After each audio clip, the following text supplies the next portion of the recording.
Rescue the Fosters is about changing the foster system. We want to ensure every child has a safe environment to grow and become healthy, successful adults. Additionally, when I was in the foster care system, I had to defend for myself. Rescue the Foster is here to empower the youth aging out of the system and offer resources to ensure they are not dependent on the government. What we observed was that children become institutionalized and end up in prison and providing the government with more funds. Rescue the Foster will provide coaching, resume writing, interview skills, professional attire for interviews, budgeting, applying for college, and obtaining housing. We want these youth to live the most freeing, successful life possible. It is their right and our responsibility to ensure that our future kids and grandchildren can live happy lives. Jeremiah 29:11. For I know the plans I have for you, declares the Lord. Plans to prosper you and not to harm you. Plans to give you a hope and a future. Good evening and welcome to Rescue the Fosters. I am Gino, your host, and as always, the co-founders and co-hosts of Rescue the Fosters, Miss Danielle Holm and Miss Sylvia Beachy. Ladies, how are you this evening? I'm good. I'm excited. Yeah, this is going to be a good show. We have a returning guest. It's been a minute. I don't know, at least a year, I would suspect, since we've had Zachary King on. Zachary was once a high-ranking wizard in Satan's kingdom who has given his life to Jesus Christ and surrendered it all to him. Instead of that dark kingdom, he has joined the kingdom of light and has many a story to tell, that's for sure. Last time we were all just with our jaws on the floor, I think, as he was describing some of the things he was involved in and the people that were also involved with it. So, Zachary, welcome back to Rescue the Fosters. How are you, sir? I'm good. Thanks for inviting me back.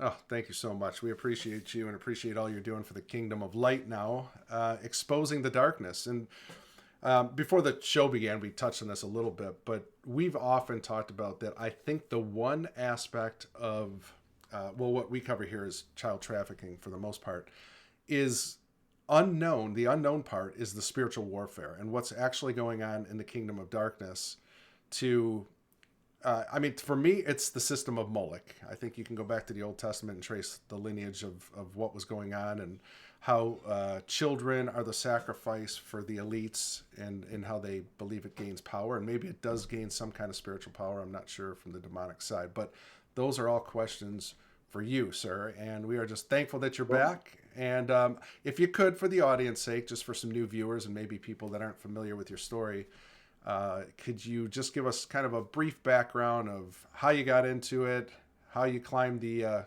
company ranks, so to speak, and how you came out of it? Sure. I had a burning desire by the time I was 10 years old to find out if magic was real. After my parents and my Baptist preacher assuring me that magic was just in movies and not real. Apparently, they missed the 33 verses in the Bible tell you not to do magical things. Why would God tell you not to do something if it was impossible to do? So I proved that magic worked. I did 3 magic spells for money, got $5, $10, and $1,000. I joined up with a group, not knowing they were a satanic coven when I was 12, and officially joined them when I was 13.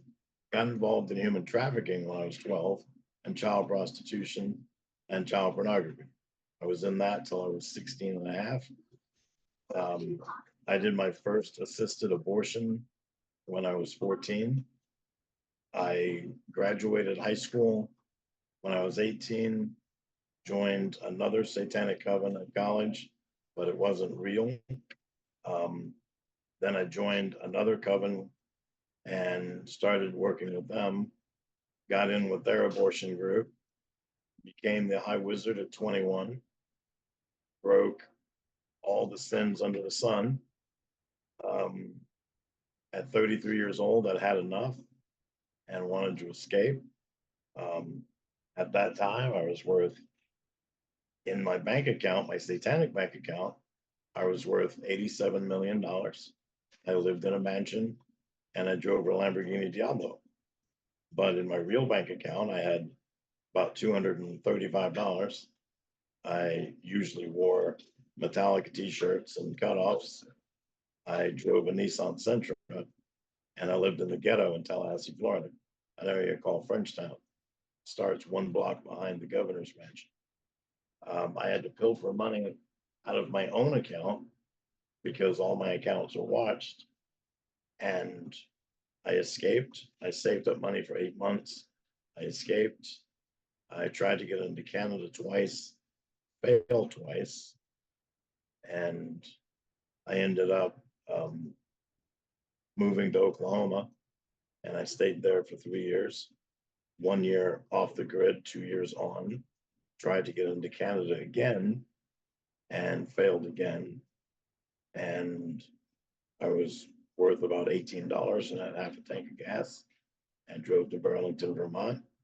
Got a bunch of jobs as managers, a couple of them in bars, some of them in retail, and eventually ended up at Piercing Pagoda and did a magic spell one night. Next day I went into work, and I was just a basic day. And this woman came up to buy a pair of gold earrings. And, by the time I left being a high wizard, I've been doing it for 12 years, but I've been in Satanism overall for about 26 plus years. So I was addicted to magic. And the next day, this woman came in. We did the transaction. I'm about to close the deal. And she says, well, actually, I'm shopping with my daughter. And when I'm done, I'll come back and buy them.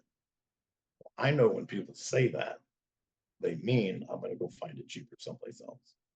But she had an honest face. I knew she was coming back. And sure enough, 3 hours later, she came back. We did the transaction. At the end of it, I pulled out the receipt. I say, if you call the 800 number on this receipt, take a survey, you might win $1,000. She goes, that's fantastic. I've got something for you too. And I thought, oh no, she's going to pull out a Jack Chick pamphlet, tell me that I'm sinning, and to drop to my knees and do all this stuff that I can't do because I sold my soul to the devil when I was 13. And instead, she pulls out this little worthless gold colored piece of tin. And I'm like, I have no idea what that is. And then she says the strangest thing I've ever heard. She said, the Blessed Mother is calling you into her army. And I thought, Blessed Mother, Isis, Gaia. And she says it's very powerful. Protestants don't bless anything. So this woman represents a female deity cult. I'm not interested in her cult. I've already come from 2 big cults. And I just got to tune her out. I go to my happy place and I think, how do they all find me? There must be a sign above my head. Crazy people come here and an arrow pointing down to me. I can relate. A lot of people can. And eventually I tune her back in because she's still standing here. I've got her money. She's got my gold. This is win-win for the both of us. Why hasn't she walked away yet? So I tune her back in. She says it's very powerful. No. She's challenging me. She somehow knows I used to be the high wizard. That there's between 2 and 5 of us in the world, but that number could be as low as 1 or as high as 10. So at any one time, I might have been the only one high wizard out of 7 billion people. That's a power trip and a half.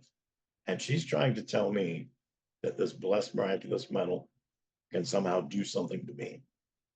I'm going to take it in my hand. I'm going to feel of it. And I'm going to know there's no power to this. There's no mystique to this. This can't do anything to me. And then I'm going to toss it on the floor or slam it on my counter. And I'm going to tell her it's worthless. And if she wants to return the gold and get her money back, do that. If you want to call my regional vice president and complain, do that. My regional vice president's never going to believe I was rude to somebody. She's going to think she didn't like your tie. She didn't like your shirt. She didn't like your goatee. She didn't like your dreadlocks. She didn't like your cologne, but it's not you she didn't like. So I stick my hand out. She's all giddy. So I'm willing to take it. She drops it in my hand and I clench my fist around it, all ready to tell her about all this stuff. Except when I clench my fist around it, my store and my mall completely disappear. Everything's gone. I'm standing in this darkened void, and it's me and this woman, Marianne Wickman, the woman that gave me the medal, that tells me about the magic spell I did last night. And that's of the devil. And I've committed over 100 abortions, and that's of the devil. And I've split over 100 churches, and that's of the devil. And she says like 8 or 9 other things, and everything ends with, and that's of the devil. Now, when I first got here, I wanted to attack her with an energy burst or something to just make her back up. But now I'm terrified of this woman. Well, let's go back to me being the only one-eyed wizard in the world. I couldn't give somebody a gold-colored, worthless piece of tin, transport both of us to a darkened void, and know all her sins. Her magic is stronger than my magic. I don't know what to do. What if I let go of the medal and it drops through the darkened void, but I do too?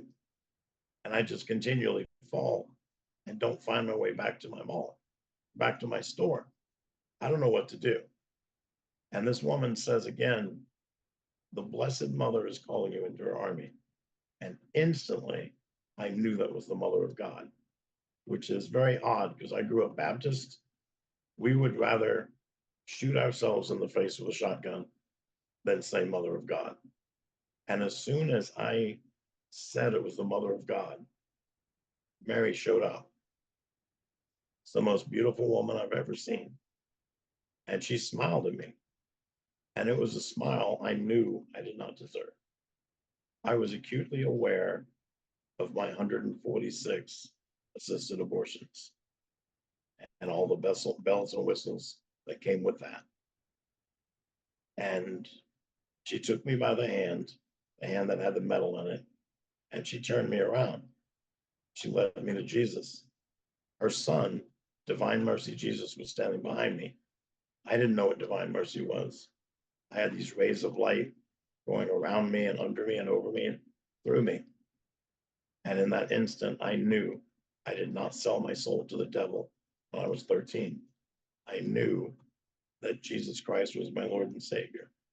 I knew all my magic, my occult, my Satanism, and my New Age was false. And I knew everything Catholic was truth. And the Blessed Mother told me my job was to help her end abortion. And I opened my hand and I was back in my store, back in my mall. This woman, Marianne Wickman, is still talking to me. And she tells me that she's Father Joseph Whalen's personal assistant. And he's such a busy priest, he doesn't even have time to talk to her. And she's the personal assistant. While she's talking to me, her cell phone rings. She looks down, she goes, "Oh, this is Father Joe. I've got to take this call." "Oh, go ahead. You just explained all this." So she takes the phone. Now, at that time, Father Joe was starting to go deaf. So he talked like everybody was going deaf. So I heard everything he said on the phone. And she's like, "Father Joe, what can I help you with?" "Can you hand the phone to the young man you're talking to?" Like, certainly. She hands me the phone. I'm shaking like Ozzy Osbourne. I'm like, "Hello? Welcome to the faith. Hand the phone back to Marianne." I hand the phone back. He hangs up on her. Her daughter comes up. She says, "Can you bring this man one of each of everything?" The daughter runs out to the truck. We get 2 more phone calls like that first one, 2 other people that knew somehow that I was there. And then her daughter came in with a paper grocery bag, Catholic Bible, bunch of pamphlets. Why do Catholics do this or believe that? And like 125 Lighthouse Catholic media discs.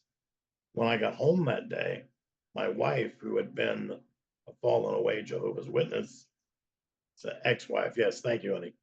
Ex-wife. Thanks for bringing that up. I walked in the door. She was doing the dishes. I was like, "Hey, honey, guess what? I'm Catholic now." She was not happy. But she started going to daily mass with me. Now that was in January of 08. I officially came into the church in May of 08. I was working with St. Raphael for almost 2 years. Then in 2010, in October, I started All Saints Ministry, which is my ministry now. And from 2010 till now, I've had a little over 200 interviews and a little over 200 conferences. That catches you up to where I am now. Thank you for the recap. Yeah, there's a couple things we're probably going to want to touch on. One, because I know the audience is probably going to be very interested in hearing about this magic. You know, when I think of magic, I think of David Copperfield. You know, and he makes the Statue of Liberty disappear or something, or, you know, whatever. He's floating in air. Or what's Chris Angel's the other guy, you know, that got pretty famous there for a while, doing all those crazy things. But I get the feeling that's not what you're talking about, Zachary. Well, there's two types of magic. There's magic, and that's what they do. Although I met one of those guys. It wasn't one of the ones you mentioned. There's another guy, and I met him in a pub in New York. And he asked if I wanted to see a magic trick. And so he pulls out a deck of cards, and he has his own top hat. And so I'm like, sure, I'd like to see the magic trick. So he comes up, he takes the deck of cards, he has me choose one. And I look at it, and I put it back in the deck of cards. He then wraps them in a cloth, puts them in the hat, puts some kind of fluid over them, and lights them on fire. Then he goes over to the bar and gets some kind of water from the bar and pours it in the hat, puts the fire out. Then he searches through the cards and he tells me, your card should be here, but it's not. I don't see it anywhere. And he goes, I saw you put it back. I put it back. I saw that I put it back. No one there. I have my own group with me, but they're not anywhere near me. And David Blaine, that was it. David Blaine. I was just going to ask. I was going to ask you. Yeah. So he searches through all of his cards and he goes, your card's not here. I was like, I put it back. He goes, I know, but it's not here. And he asked these guys, you guys see what he did with the card? And they're like, no, we saw him put it back. And he tells me to check my pockets. And I'm like, nobody's been near me. There's no way it's in my pocket. He goes, I would check your pocket. So I stuck both my hands in my pockets. In my right pocket felt like a card. And I pulled it out. And it was the card that I put back in there, wet from the water he poured on it and seared from the flame. It was partially burned. So it was in there when he lit the fire, and it was in there when he wet it. But no one was near me during this whole time. And it somehow ended up in my pocket. How? And I thought, that's real magic. I need to know. That's magick. Aleister Crowley said that you spelled real magic with a K. So satanic magic, you could tell the difference in satanic magic and trickery. He also said he could do another magic trick. Would you like to watch him levitate? And I said, I can levitate. And he goes, well, I'd like to see you levitate. So I did. I levitated about a foot off the floor. And then he levitated about a foot off the floor. And we're just looking at each other. I know that I was levitating because a demon lifted me up. Yeah. He had to be levitating for the same reason. Wow. Okay. So I'm out of My mind's going a million miles a minute. Okay, so your now the levitation, I always thought, okay, well that's just, trickery, whatever. But you're saying that physically happened. A demon, because you were so integrated with the demonic realm, you could at command ask them, levitate me, pick me up. Yes. Wow. So I went to a show in Vegas. I think it was Lance Barton, and it was the craziest thing I've ever seen in my life. And there is no explanation other than what you just said. There had to be something crazy that happened. So basically, he was up at the front, and he did the thing where the cloth goes over him and he falls and he's no longer there. In a split second, he's right next to me.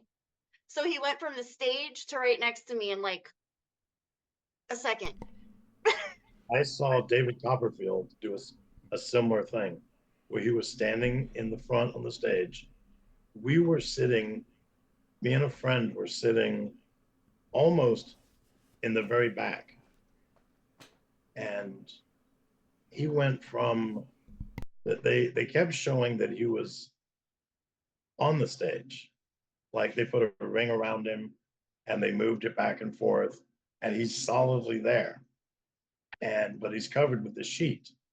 And then they like hit him with a couple of things so you could see that he's still there. And then some guy came out with a sword and slashed at him. And when he slashed him, the sheet was gone and his body was gone. And then suddenly the spotlight hit right in front of us. And in front of us was a silver box that took up that seat. So no one could sit in that seat. You could sit on either side of it, but not in that seat. And we had seen the silver box, didn't know what it was for. It was for David Copperfield to stand on, because when he appeared, he's right there. But he didn't get there from walking there. He was just suddenly there. Yes. And it's like this magic trick took place right in front of me. And I'm like, how did he do that? Yep. That's literally what happened with Lance Burton, and I literally screamed. The Bible actually talks about translation. There's a couple accounts in the Bible where a translation happens. A person was in one spot, all of a sudden he's in a different spot. Now, translation they call it. Yeah. Oh. Yeah, I know translation's also language, but teleportation. You can call it that. Yep. Okay. In the Bible, it's translation. They're literally in one place and then in another, and so it's definitely something possible in the demonic angelic realm for sure. And then Jesus himself in his body on earth, how many times was he in the midst of a crowd that wanted to kill him, throw him off a cliff, and all of a sudden he's just, it says he was in their midst, but then he moved from them. But no one could grab him, no one could touch him. It wasn't his time yet for the crucifixion. So there's definitely legitimacy, I think, behind all that. In the Catholic Church, we have saints that can bilocate.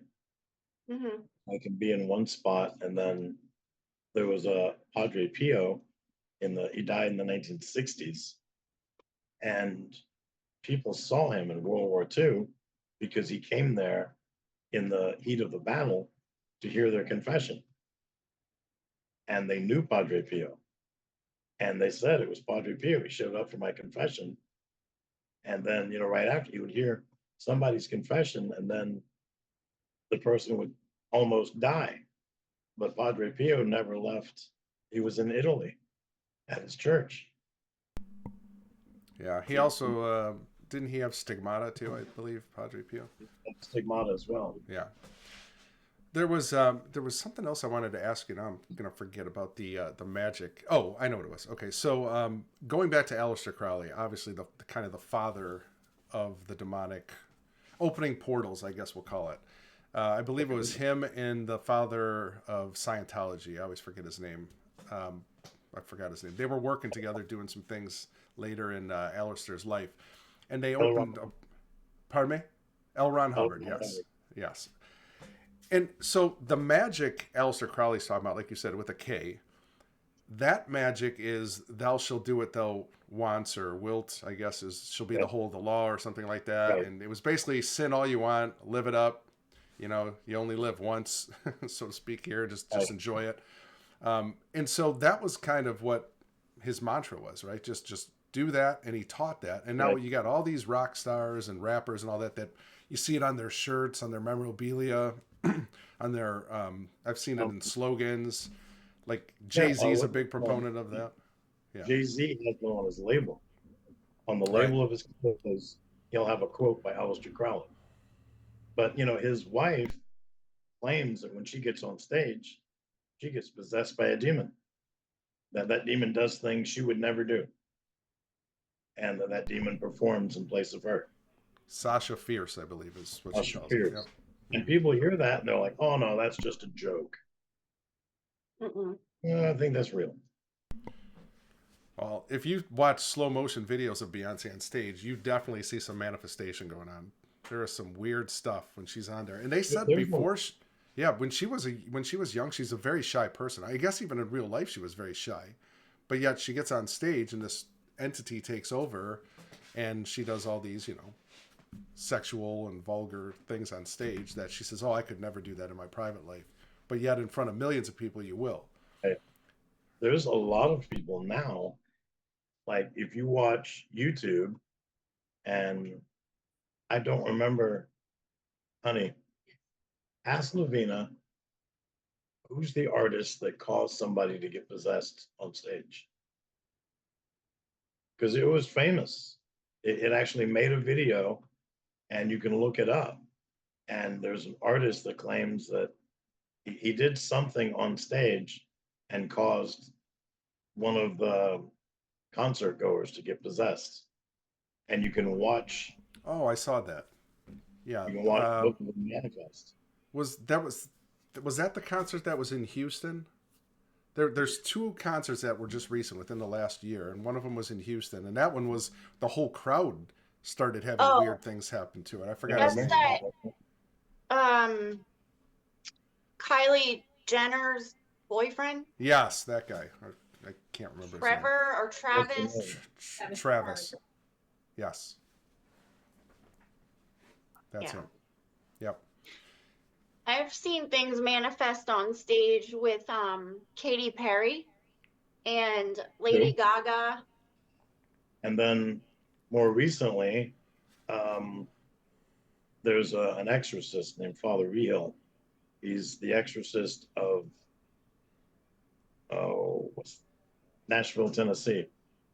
And he told everybody not to go see Taylor Swift. Yes, I was just going to say that. She's doing up on stage. It's causing people to get possessed when they go home. Yep. You were about to say it, and the chat just said it. GPAT1 just said, what about Taylor Swift? Yeah. Yes. So what I just came to in the last couple weeks is that she is some sort of witch. She's a high-level witch, and she is being used right now in a huge way for the dark side. So the guy that caused somebody to get possessed was Lil Uzi. Never heard of that. I have. Yeah. Interesting. So Zach, okay, this is a good segue then. Last time you were on, we talked about you were the guy that was basically going around and signing all these rock bands in what was it, the 80s, I believe, 80s and early 90s. 87 to 99. Okay, and now you hear all these tales of they're signing in blood and they're handing themselves over to the devil. They're selling their souls, and there's some good documentaries I've watched. One of them's now he's a pastor. He was I think he was in a rock band at one point. I forgot the name of the band, but he did a whole series on they sold their souls for rock and roll. I thought a very good documentary. But you were actually living it. You were going. They were sending you out, and you would sign these bands. Can you kind of just like walk us through that and what that looked like? Sure. It's called. It has a name. It's called a warehouse deal. When you had to go out and do warehouse deals, you were helping make rock stars. So I show up. I'm wearing a certain costume. If you go to YouTube and look up "Pink Like a Pill," She has a high wizard in her video 4 times. There's also a picture of her on the red carpet standing next to a high wizard. So apparently it's somebody she really knows. The third and fourth time the high wizard shows up in the video, he's in the middle of a magic spell. So, warehouse deal. They're told by their record producer, director, regular producer, agent, somebody tells them, if you want to be famous, this is what you got to do. And you got to be willing to do anything. Most people are not prepared for what anything is. So, and these happen in Hollywood or LA.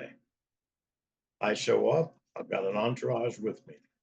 We show up in a couple of limos. And I show up in my costume.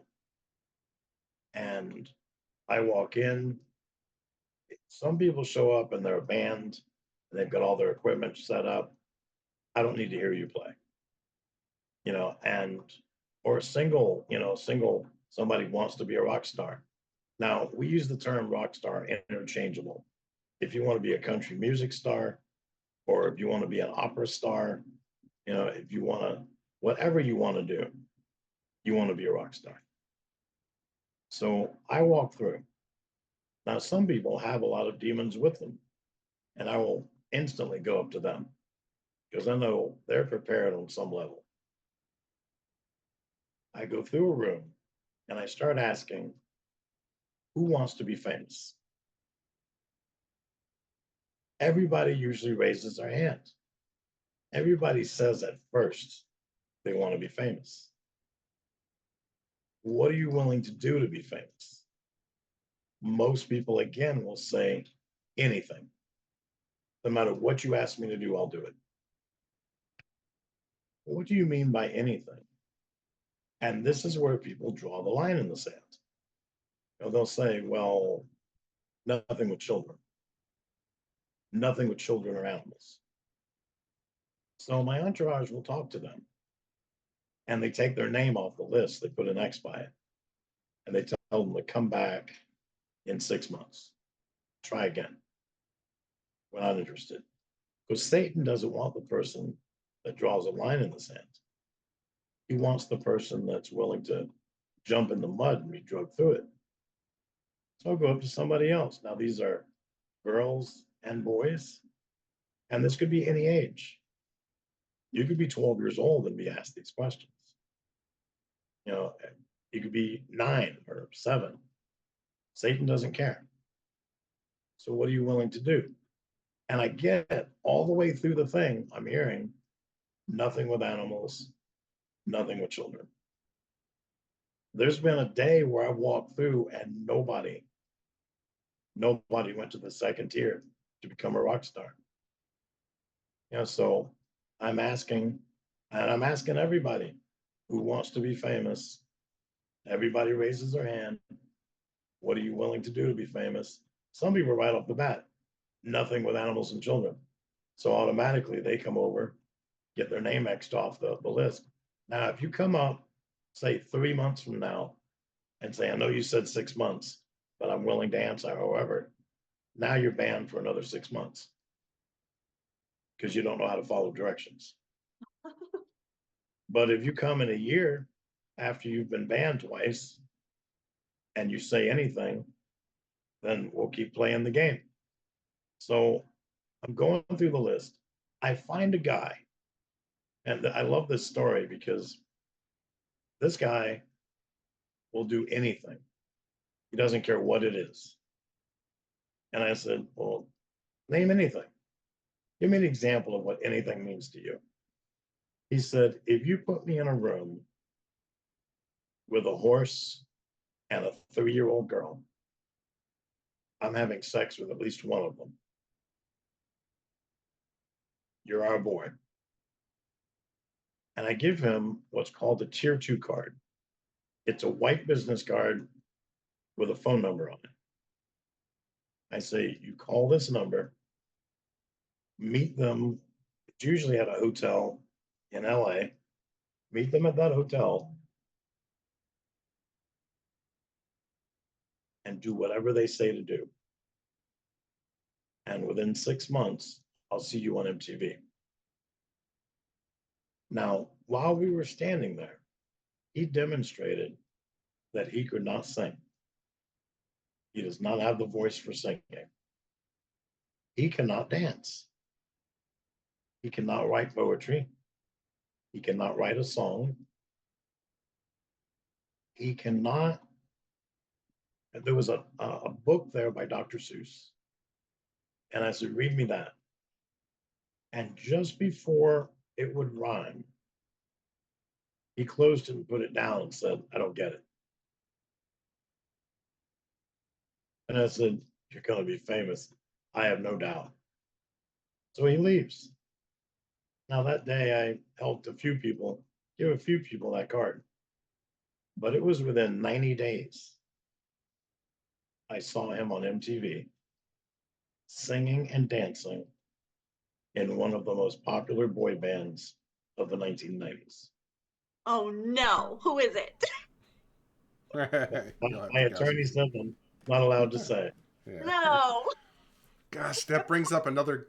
I wanted to ask you this. I'm glad you brought that up about not being able to write or dancing, any of that stuff, because I can't tell you how many interviews I've watched of famous musicians, and it doesn't matter if it's a rap artist, rock artist, whatever.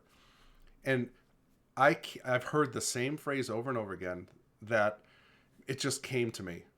The melody came, the lyrics came. It was, I knew it was an instant hit. I knew it was going to be this. Like, I knew it was something special. And, you know, you can attribute maybe a couple of that to a couple of things. Like, maybe, okay, yeah, it was, you know, I was laying in bed and I was thinking about something, and all of a sudden I had this idea and my imagination started flowing. But the more you hear that same thing over and over again, you're like, where is it coming from? Where is the information coming There from? was I heard an interview with Jimmy Page and Robert Plant, and they both conferred that Stairway to Heaven, which live is like a 14-minute song. Even the studio version is 8 minutes. They wrote it, lyrics and music, in 10 minutes. Yep, I heard that too. But Jimmy Page owns an occultic bookstore in London called Equinox. And Jimmy Page also, if you look at the DVD where the song remains the same, he's doing a magic spell on stage. Hmm. And didn't he used to live in Aleister Crowley's mansion? Crowley's house, yes. Yeah. Yeah. So there's that, I guess. Yeah, you know, I heard the same thing. They still, to this day, they ask Robert Plant, where did the lyrics come from for Stairway to Heaven, and what do they mean? He's like, I don't know. He literally has no answer. He's like, I don't know. They just came. I knew it was something special and beautiful, and I penned it down while the guys were playing in the other room. And like you said, it was like in 10 minutes. The whole thing was pretty much arranged, ready to go. And it's become this, you know, rock staple, right? This classic song that plays forever and ever and ever. And you know, a lot of people are sick of hearing it. I know there's jokes about it. Don't go into a guitar store and play Stairway to Heaven or they'll kick you out. You know, that stuff. But it's so, you have to start looking at these classic songs and say, and listen to the artist, what they actually say about them. And you're like, oh my gosh, they all say it just came out of nowhere. Michael Jackson used to, you know, he would get, take all those sleeping pills because he said while he was sleeping, he would get all of his hits given to him. You know, I don't know how many songs he got that way. So I don't know. I don't think there's a coincidence that that's going on. And then there's people that don't believe that. They don't believe. I mean, there's a quote from Jimi Hendrix where he said the reason he takes all the drugs and alcohol that he does is to shut up the voices in his head. That the voices in his head wrote all of his songs. I believe his girlfriend at the time, just before he died, he kept begging her to get her grandmother over to talk to him because she was a Christian. And he says, I can't get rid of these voices. They keep telling me to, do this and do that. And he says, I need to talk to your grandmother. And she thought he was just, high or whatever. And she never followed through, apparently. And then obviously he OD'd. But yeah, it's nothing to play with, that's for sure. Let me ask you one more thing. And then Sylvia, you got to get in here. I'm sorry. I don't want to hog the microphone. But one more quick thing. No, Do you have to sell your soul to be famous? What happens beyond me, but beyond what I did? You would call the 800 number on this card.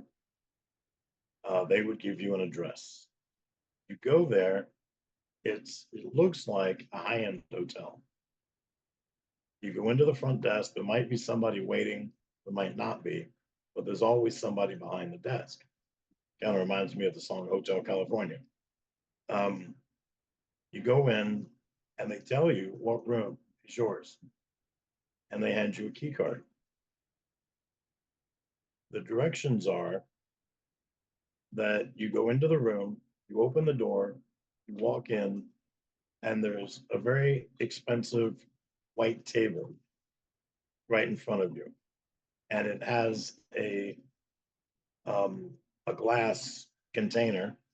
There's a bunch of white cards in it.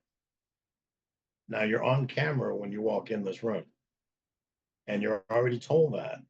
Down at the desk, they tell you that still photos and video is being taken of you when you enter the room. So you can make up your mind. You don't have to go in there. But if you don't go in, you're never going to be a rock star. And once you walk in, you dig your hand in there. There's a bunch of cards. None of them are face up. You have to determine which one you're going to take. You choose one, you pull it out, see what it says, and you hold it up to the camera that's above the door. And so they can see what you're looking at. And you can either do that card or you can do the second card. Now, if you decide not to do either one, you got to walk out the door and you don't get to come back for a year. And you get to stew on this decision for a year that you could have done one of these two things, but you didn't. And now you're not famous. You're not a rock star. If you can swallow this, whatever it is, you can become a rock star.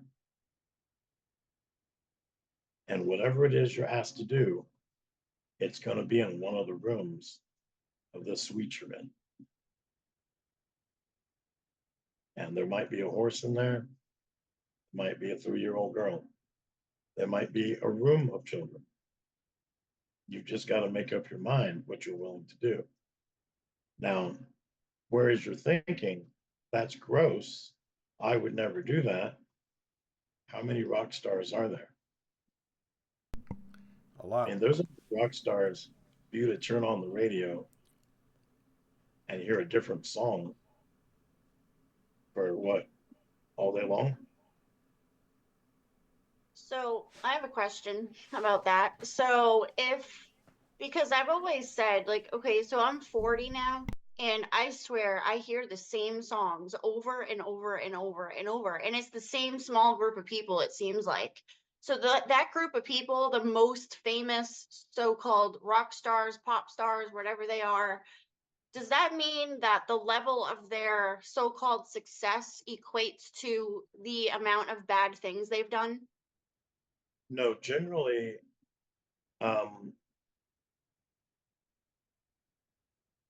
it's like if you're talking about like a top 40 station, they are paid to play certain bands, and they're paid to play them a certain number of times within a shift, within an hour, within 24 hours. That's how they make all their money. That and ads, selling ads.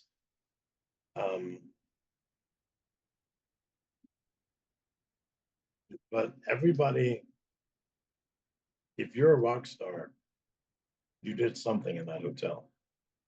Mm-hmm. Don't think that Taylor Swift didn't know what she was doing. Mm-hmm. And I'm sure she did it when she was young. And sometimes you hear about a rock star that wrapped their Porsche around a tree, or that hung themselves in the kitchen, or has been in counseling for the last 10, 20 years. And you're thinking, why are they an alcoholic? Why are they still addicted to drugs? What's going on? They're worth all this money. They have 12 mansions around the world. They have a different girlfriend every night.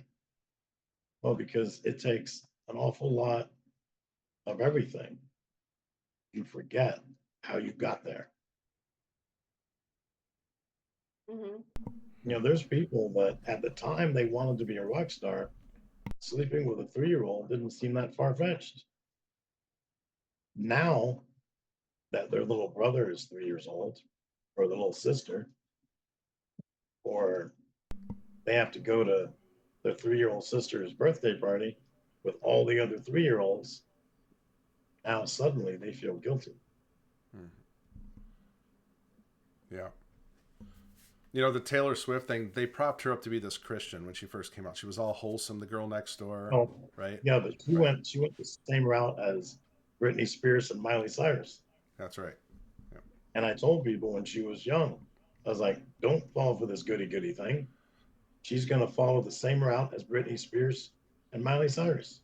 It's going to be just as bad, if not worse. And nobody believed me because she was such a goody goody at the time. GPAT1 in the chat asked, is Anton LaVey Taylor Swift's father? I never heard that one. Now, the biggest thing that I've heard that actually seems plausible is Aleister Crowley was Barbara Bush's dad. I've heard that. And they do Well, look a lot alike. Pictures, yeah, look at them side by side. They Yes. look related. Yeah.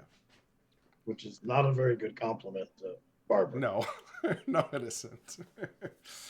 Yeah, not really. One more thing from G-Patch said, is Taylor Swift a dude? I don't think she's a man. I don't see that. So A lot she's of people. a witch. She's dated too many guys that I would have thought would have told on her by now, if that were true. Mhm. I think she admits she's a witch. She admits she does magic. Mhm. And her boyfriend admitted that she does magic. She's a witch, and that she does magic spells for his football team. Mhm. Yep. Same as Giselle with Tom Brady. Mm-hmm. Yeah. Right. Yeah. Yeah, Giselle was definitely in the witchcraft. She was bragging about it, and Tom would always brag about it too. Like, oh yeah, she's in what incantation. She'll do one before I go out and play and invoke some things, and it's like, what? Oh my gosh! Like, It worked. but he got 6 Super Bowls and he was in 8 of them, so apparently that works. One more thing. Sorry, Sylvia. This is the last one. I promise. Okay, last one. Because last time you were here, because I don't want to I want to stay on the subject and then go into where Sylvia's going. So last time you were here, I think you said only 2 bands that you confronted with signing in blood did not sign, if I'm correct. And I think it was U2 and Metallica. Is that correct? There was every 90 days they knew where we were going to be for the next 90 days. And we would be given a list of bands that are going to be where we're going to be. And there were certain bands that were going to be where I was going to be, but I couldn't go backstage. I couldn't get in there free. I would have to pay. U2 was one, Metallica was another, Bruce Springsteen was another, and Pink Floyd was another. But all these bands were famous before I was a high wizard. So then they obviously were in the system too then, just prior to you. Well, they could have signed with somebody else, but even if they had signed, I would get in to see them free. And as far as I know, they didn't sign. It's odd to me because, I mean, you're not famous unless you sign. That's what I was going to say. If how then did they climb that ladder relatively quickly? All of them. I mean, Metallica burst on the scene within 4 or 5 years. U2 was the same. The Boss, I mean, he was right out of the gate pretty much. So I wonder what they did to achieve that. Or was it just raw talent and they got found by some wholesome record company? I mean, that's an oxymoron, wholesome record company. But Pink Floyd got famous in the 60s. Mm-hmm. And they were just different than everybody else. And they put on it's like they were originally called the Pink Floyd Experience. And if you've ever gone to one of their shows, it is an experience. I mean, it's not just music playing, it's spotlights and laser lights and smoke, mirrors, airplanes, Drugs, drugs, alcohol. flying flying pigs, and lasers that rise up out of the stage and are only used for one song, and then they lower it back down into the stage. It's a fun show. Okay, Sylvia, I see you chomping at the bit. I know. Go ahead. Lay it on them. Well, I just want to get to the nitty gritty, okay? So before we started the show, I was telling you the reason that Rescue the Fosters was founded. And I just want to reiterate why Rescue the Fosters was founded, because sometimes I feel like people forget why it was started. And the reason it was started was because Danielle's son was kidnapped through Child Protective Services, and she hasn't seen him in 6 years. And I was hoping you could shed some light on, or if you like, and we were getting into it, but I wanted to hear it on here before we started the show. Yeah, like how trafficking happens through the, the in the background through the occult stuff. Well, the case that I just got it and it resolved all within like 2 weeks. This woman called me, it's about 3 weeks ago, and they were pretty distraught when I got the call. And the woman that they didn't know this was coming, just got a knock at the door, and DHS was there. And they had accusations against the dad, that the dad had been, at the very least, molesting the girls, and at the most, he might be raping them. Now, the girls are not, they seem fine. It don't seem like this has ever taken place. And they didn't have any paperwork with them. Nothing about, here we have complaints right here. No complaints, no proof, no accusations, and no paperwork from DHS. Now, the girls in question, it was 2 girls. I don't know if they're twins. They might be a couple of years apart. They're blonde. I think they're blue-eyed. And they're very, very pretty. And the 2 women came in, took custody of the 2 girls, put them in their car, gave them their business cards, and drove away. So they were asking me what to do. And I said, stick to the prayers that you know. Pray rosaries, Hail Marys, St. Michael prayers. And then give me a call in like a couple of weeks and tell me what's going on. In 2 weeks, they called me and told me that they were able to get the girls back. What happened in that 2 weeks, though, is that the day that they went missing, they found the women that came over to claim them were in a witches' coven. And they were blatantly in the witches' coven. They were on a website, and it was the 2 women that came over dressed in white witches' costumes, complete with a pointed hat, and claiming to be witches.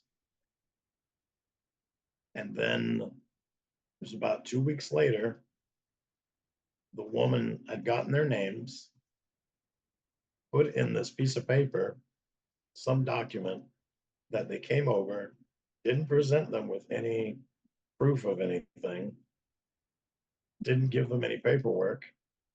And these two women are also in this witches' coven. And they submitted it. They had an attorney submit it.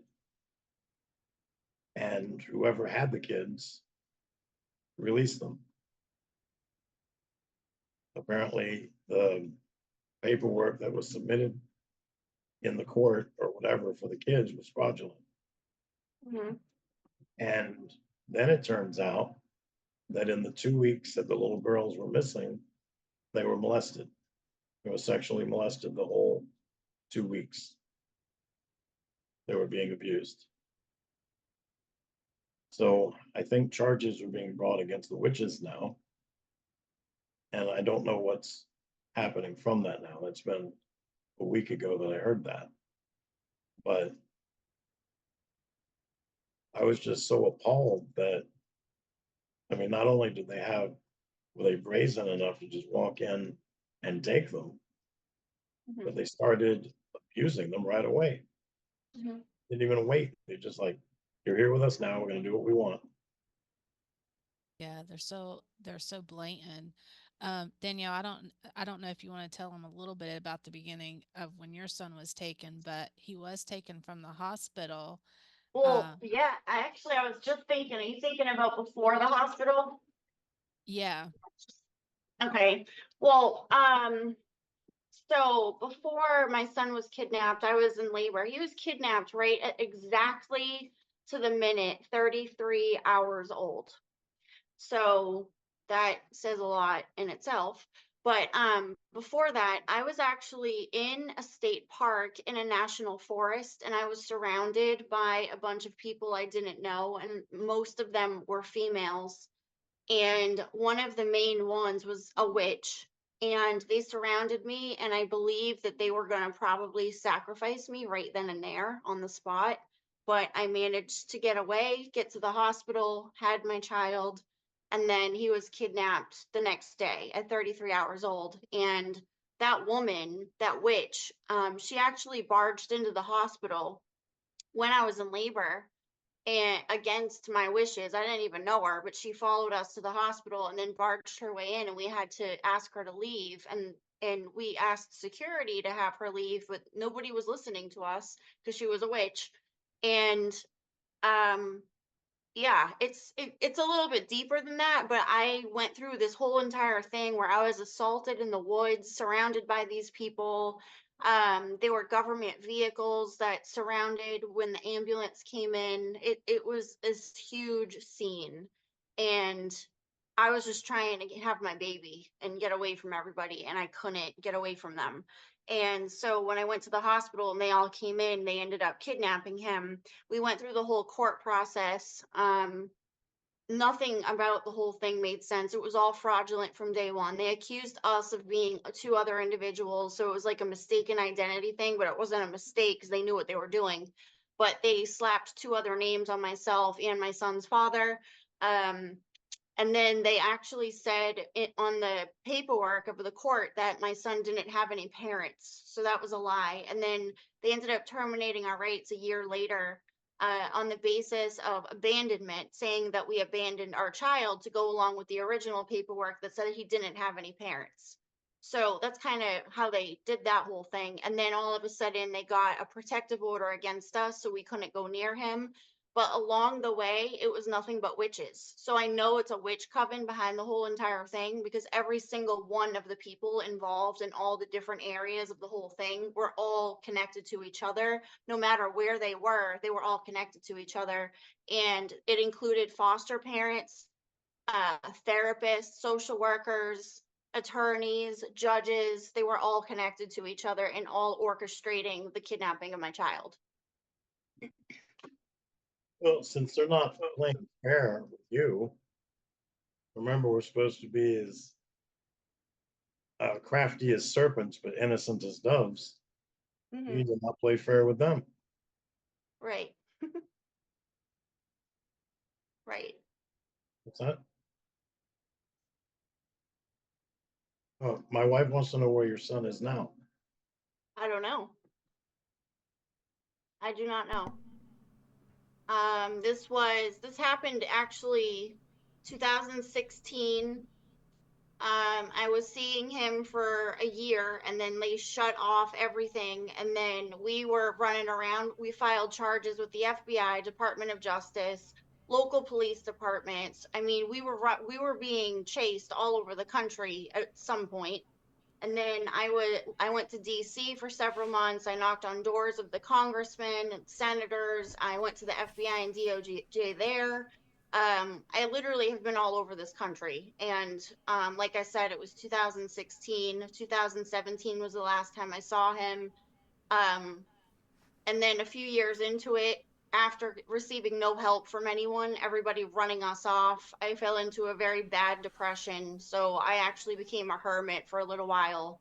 And then I just started coming back out, probably a couple years ago. And then I'm full force coming out publicly now. So it's been a process. But I have no idea where he is. They kidnapped him in Alabama. That's the last I saw him. It was Anniston, Alabama. This was also something that we just discovered as well. The hospital that he was taken from was Regional Medical Center, and it's a Mm-hmm. nonprofit. And Yeah. a lot of people don't realize this, and we didn't even realize that the hospitals are nonprofits, just like CPS and DHS is also a nonprofit, and people don't realize that too. So I don't know. Mm-hmm. Do you have any thoughts or ideas about the nonprofits and hospitals and um, everything that kind of went on in Danielle's case? The do you have any idea why they targeted your son? Oh boy. That's a deep question. Where do I go with that one? Um, you're muted or something, Gino. Sorry. Start with the bloodline. Yeah. Well, that's basically everything. Mhm. So, it's Bloodline Wars, and somebody did my family tree or something right after the kidnapping. They said, hey, I think it's important for you to know your background and your history and lineage, because this is probably why you were targeted. So she started my family tree, and apparently it went up to the Merovingian kings, and then it goes up further, came from France, and then has something to do with Mary Magdalene. So that's all I know.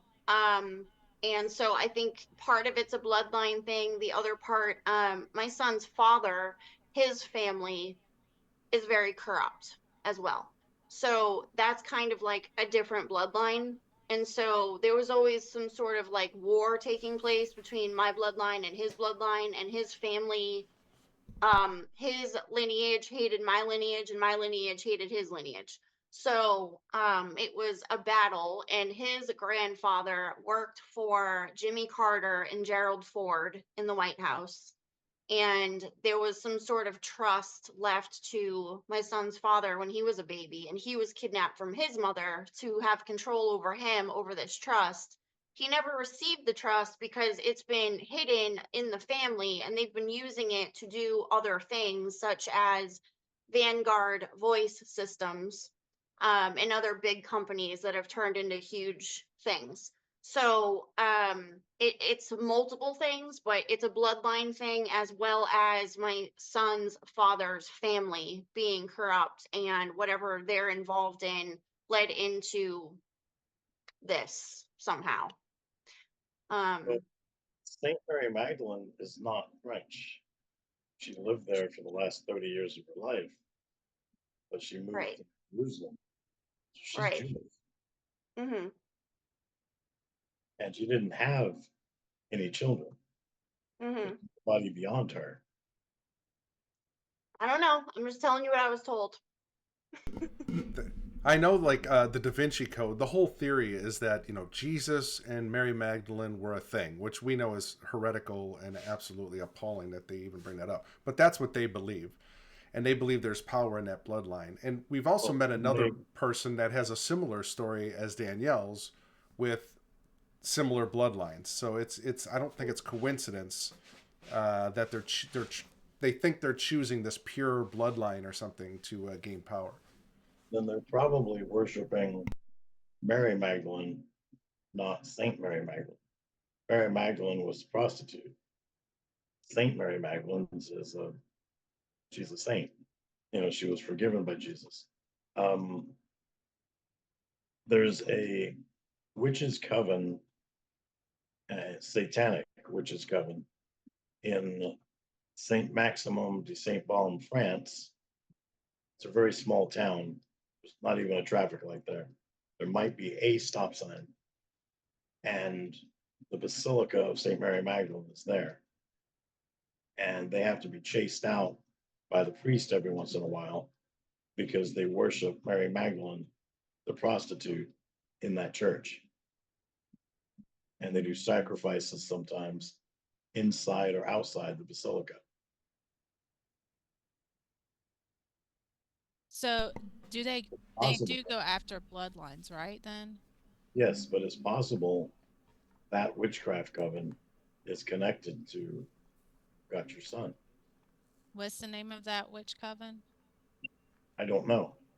I know that they worship Mary Magdalene, the prostitute, and I know that one of them was going through an exorcism when I was there. I was there in 2014. Danielle, also, your son, it was an on-call birth. Would that mean anything? Have you ever heard? Did I say that right, Danielle? And call. In-call. Hmm.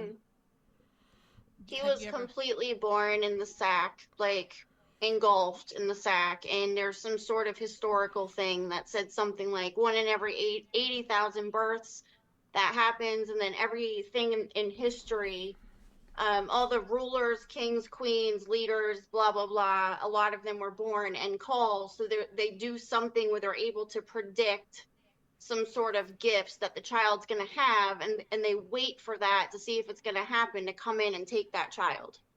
And it happened. Like as soon as I gave birth, my water wasn't breaking. He was born in the sack, and I looked up because I was too busy focused on pushing for 2.5 hours.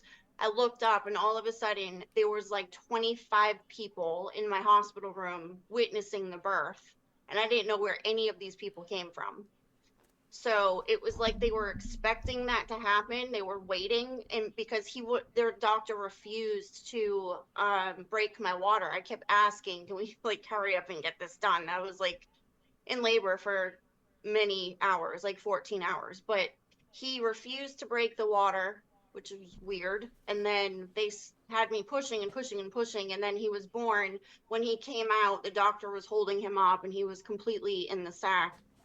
100%. And then the doctor had to burst the bubble, literally. So the whole, like all the staff and whoever else were in the room, like witnessing this. And then many people have told me that is something that if they're like waiting for that, they target the bloodlines that have that a lot of times for some reason. Then I would say that you probably were targeted by somebody that's worshiping a cross between that satanic coven Mm-hmm. and the Illuminati. Right. So what's the difference? The Illuminati is their own separate um, satanic cult. And if you've heard that the Illuminati is who pulls the levers and pushes the buttons behind every political decision, you would be correct. And they also make rock stars. And they help actors become more famous. And I had been a high wizard for 12 years. I worked directly with the Illuminati. So like their colors literally are black and white. Um, if you see a rock video that has black Yeah. and white tiles, and Yeah. they're just identifying that they're Illuminati. Right. They also do a lot of things with black and red. I mean, that's Illuminati colors and Satan's colors.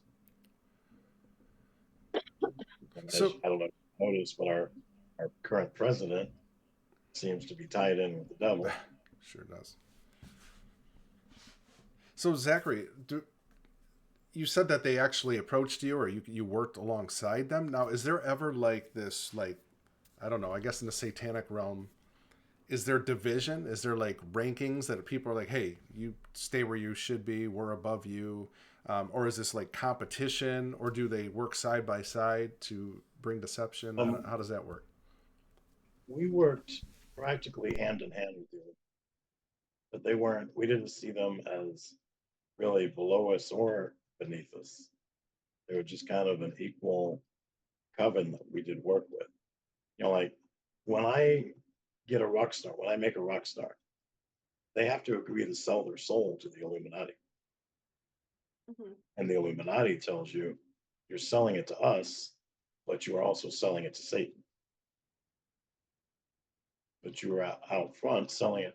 There's a video of Lady Gaga saying that she was performing one night in a strip club. Now, not as a stripper, but during her act. And at the end of the show, she exited through the back door. And this guy was out there waiting for her. And he told her, if you sign a contract with me, I can make you a rock superstar. And she said, what do I have to do? And he says, you have to agree to sell your soul to the Illuminati. And she thought, what have I got to lose? I'm not famous now. I'm a nobody now. I'll sell my soul to the Illuminati. So she did. And Yeah, whatever her name was at that time, nobody had ever heard of her. No. Now she's Lady Gaga. Yeah. And the whole She was struggling. She was going bar to bar, trying to make a living, trying to eat. And then, all of a sudden, this chance meeting with this guy, and I think she said he was in a trench coat or something too in the back, and had on, the typical like with the Crossroads, right? When I forgot the famous, he goes, he can't play guitar. He's 14 years old or something, playing in bars, and they're like, "You're a terrible kid. Give it up. You'll never be a a blues singer and guitarist or whatever." And all of a sudden, he sees whoever it is at the Crossroads and says, "Hey, you want to be famous? Want to learn how to play guitar?" Next thing you know, he comes back and they're blown away. All these guys in their 40s and 50s playing in bars, like, how did you learn how to play like that? Where are you getting that from? And I've heard other guitarists say the same thing. They like something is playing through them. It's not actually them playing. There's a fairly entertaining movie called The Crossroads with Ralph Macchio, where he wants to be a famous blues guitarist, and he meets the guy that did that deal. And so he hooks him up, he breaks him out of a hospital, and they run away, and they finally get to those crossroads. And the devil has his own guitarist. And this guy wants to buy his way out of his contract. And Ralph Macchio wants to be, the famous blues guitarist. So he has to do battle against Steve Vai, because Steve Vai is the devil's guitarist. And if you've listened to the world's greatest guitarists, they will all tell you that Steve Vai is the guy to beat. He is the greatest guitar player in the world. That's for sure. With the Lady Gaga thing, and I wanted to ask you this too, Zach. Did you ever meet Marina Abramovich? No. Okay. I know who she is. I know what she does, but I've never met her. There's a video, and I know most of this audience has seen it, where Lady Gaga is basically being groomed by Marina, and they're out in the woods and they're doing all this stuff. And I got to tell you, I watched that video one time, and I have never felt sicker in all my life. The music, whatever the frequency that was being played, some kind of satanic thing that's going on, I felt so spiritually sick after I watched that video for about 4 or 5 minutes, I had to turn it off and I had to pray and rebuke it and get rid of this thing because I was feeling so upset, like disgusting. Like I literally felt like Robert Johnson. Thank you, Joyful June. That's who I was trying to think of. I literally felt sick, and I was like, man, is it the? It must have been the frequency that was coming out of the speakers on my computer. Did you guys? I was going to ask you. Have you ever used like frequencies and sounds and things like that Yes, for your there's a spells and curses? there's a guy named, I think it's Kenneth Anger, and Kenneth Anger used to do a lot of work with chaos music, and chaos is what he says Satan likes to play. And if you listen to it, it'll make you physically ill. So we would play things on frequencies where I couldn't hear it, but you can feel it. So, what kind of symptoms would you get when you get physically sick? You start getting a headache. Headache is usually first. Uh, your vision gets blurred. You feel sick to your stomach. Um, Even if you haven't eaten, you think that you might throw up. Your fever goes up. You might start sweating, and you just feel like something's wrong, but you can't put your finger on it. And then if you can get away from the sound, then suddenly you feel fine. Gosh, you just described it to a T. That was exactly what I felt, and it is almost like this foreboding feeling of evil, like this, like almost something like bad, really bad could happen at any moment. I don't even know. I've never experienced anything like that, other than when I was watching that video. And we were doing a show. This is a while back, and there was a particular person in the audience who was not happy with what we were talking about. And we have a feeling he was some kind of wizard, warlock, something. And It I was was my own feeling, personal stalker. yeah, I was feeling very sick during that show too. All of a sudden, like a very heavy Yeah, weight was Danielle upon me. does have a stalker. But what's insane about the woman, not Lady Gaga, the other one, is that the Ukraine put her in charge of children. Mm. Sick, It's absolutely like disgusting. this woman probably wants to sacrifice children. Like, why would you put her in it's like children and education or something like that? Like it's the last thing she wants to do. She probably wants to sacrifice one and eat them. Mm-hmm. Which, by the way, is how Aleister Crowley got kicked out of a country. He introduced people at a dinner, all his dinner guests, he introduced them to a 7-year-old boy. Then he raped the boy in front of them all, and then murdered him, and then cooked him, and served him to the guests. And then he got caught for that. They arrested him, and then realized that that crime is so heinous, there's nothing in their books that say you can't do it. Wow. So they kicked him out of the country. And these people just sat there and watched. That's what's crazy to me. Like, Yeah, participate. right. Like, Right. sick. Well, that used to be a common story. Mm-hmm. Like everybody that knew Aleister Crowley knew that story. Now, if you search online for it, it's not there. Mm. So I have a question because I've been really confused by the Illuminati, Freemason, and all the different terms. So Illuminati, Freemason, they're separate, correct? Freemasons are older. The Illuminati took their power structure from the Freemasons. Okay, The so it just went. Freemasons is rumored to have started in the time of the Old Testament, and the Illuminati started about 300 years ago. Okay. So they're basically the same. It just went from Freemason In, to Illuminati. in certain ways, yes. Like when I went to Bohemian Grove, I was told that everything at the Grove is under the control of the Illuminati, except security. The security in the parking lot is controlled by the Freemasons. Did I mention on the last show that every president except one? Now this is, remember that I left in '99.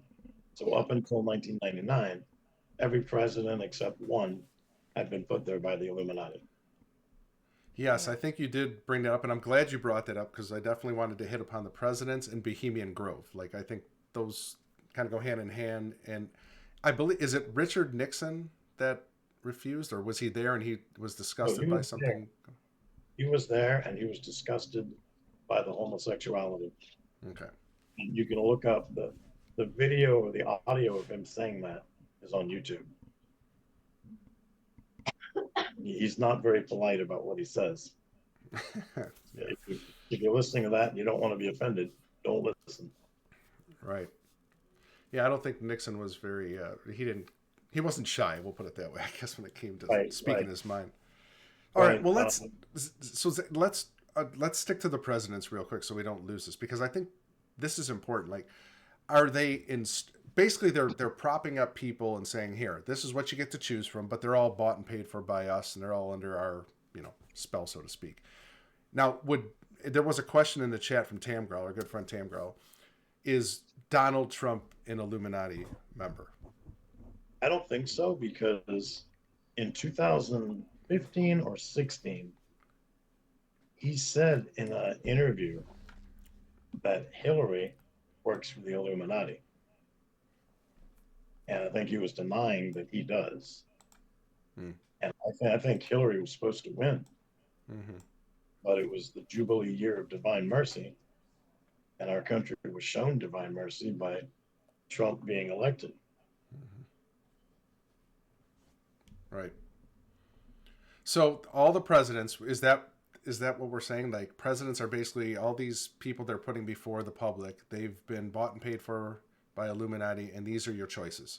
And then if there's even a real election, like we know the last one was not real. Last probably 3 or 4 for sure, but I'm sure this has been going on forever. Is that basically what you're saying? Like, they're just giving you people to choose from? Well, I know at one point that there was, did I mention the one guy that wasn't put there by the Illuminati? Because I was told that every president from Washington till 1999 was put there by the Illuminati except one. Who is the one? Well, I usually give you guys the option to guess. I'm guessing it's Trump. No, till 99. No, till 99. Yeah. Right. I think we did say this, and it was someone I would have never guessed, I thought. Because I think I guessed Abraham Lincoln, and I was wrong. I don't remember. I don't remember. This is probably not true, but Jimmy Carter. It was Jimmy Carter.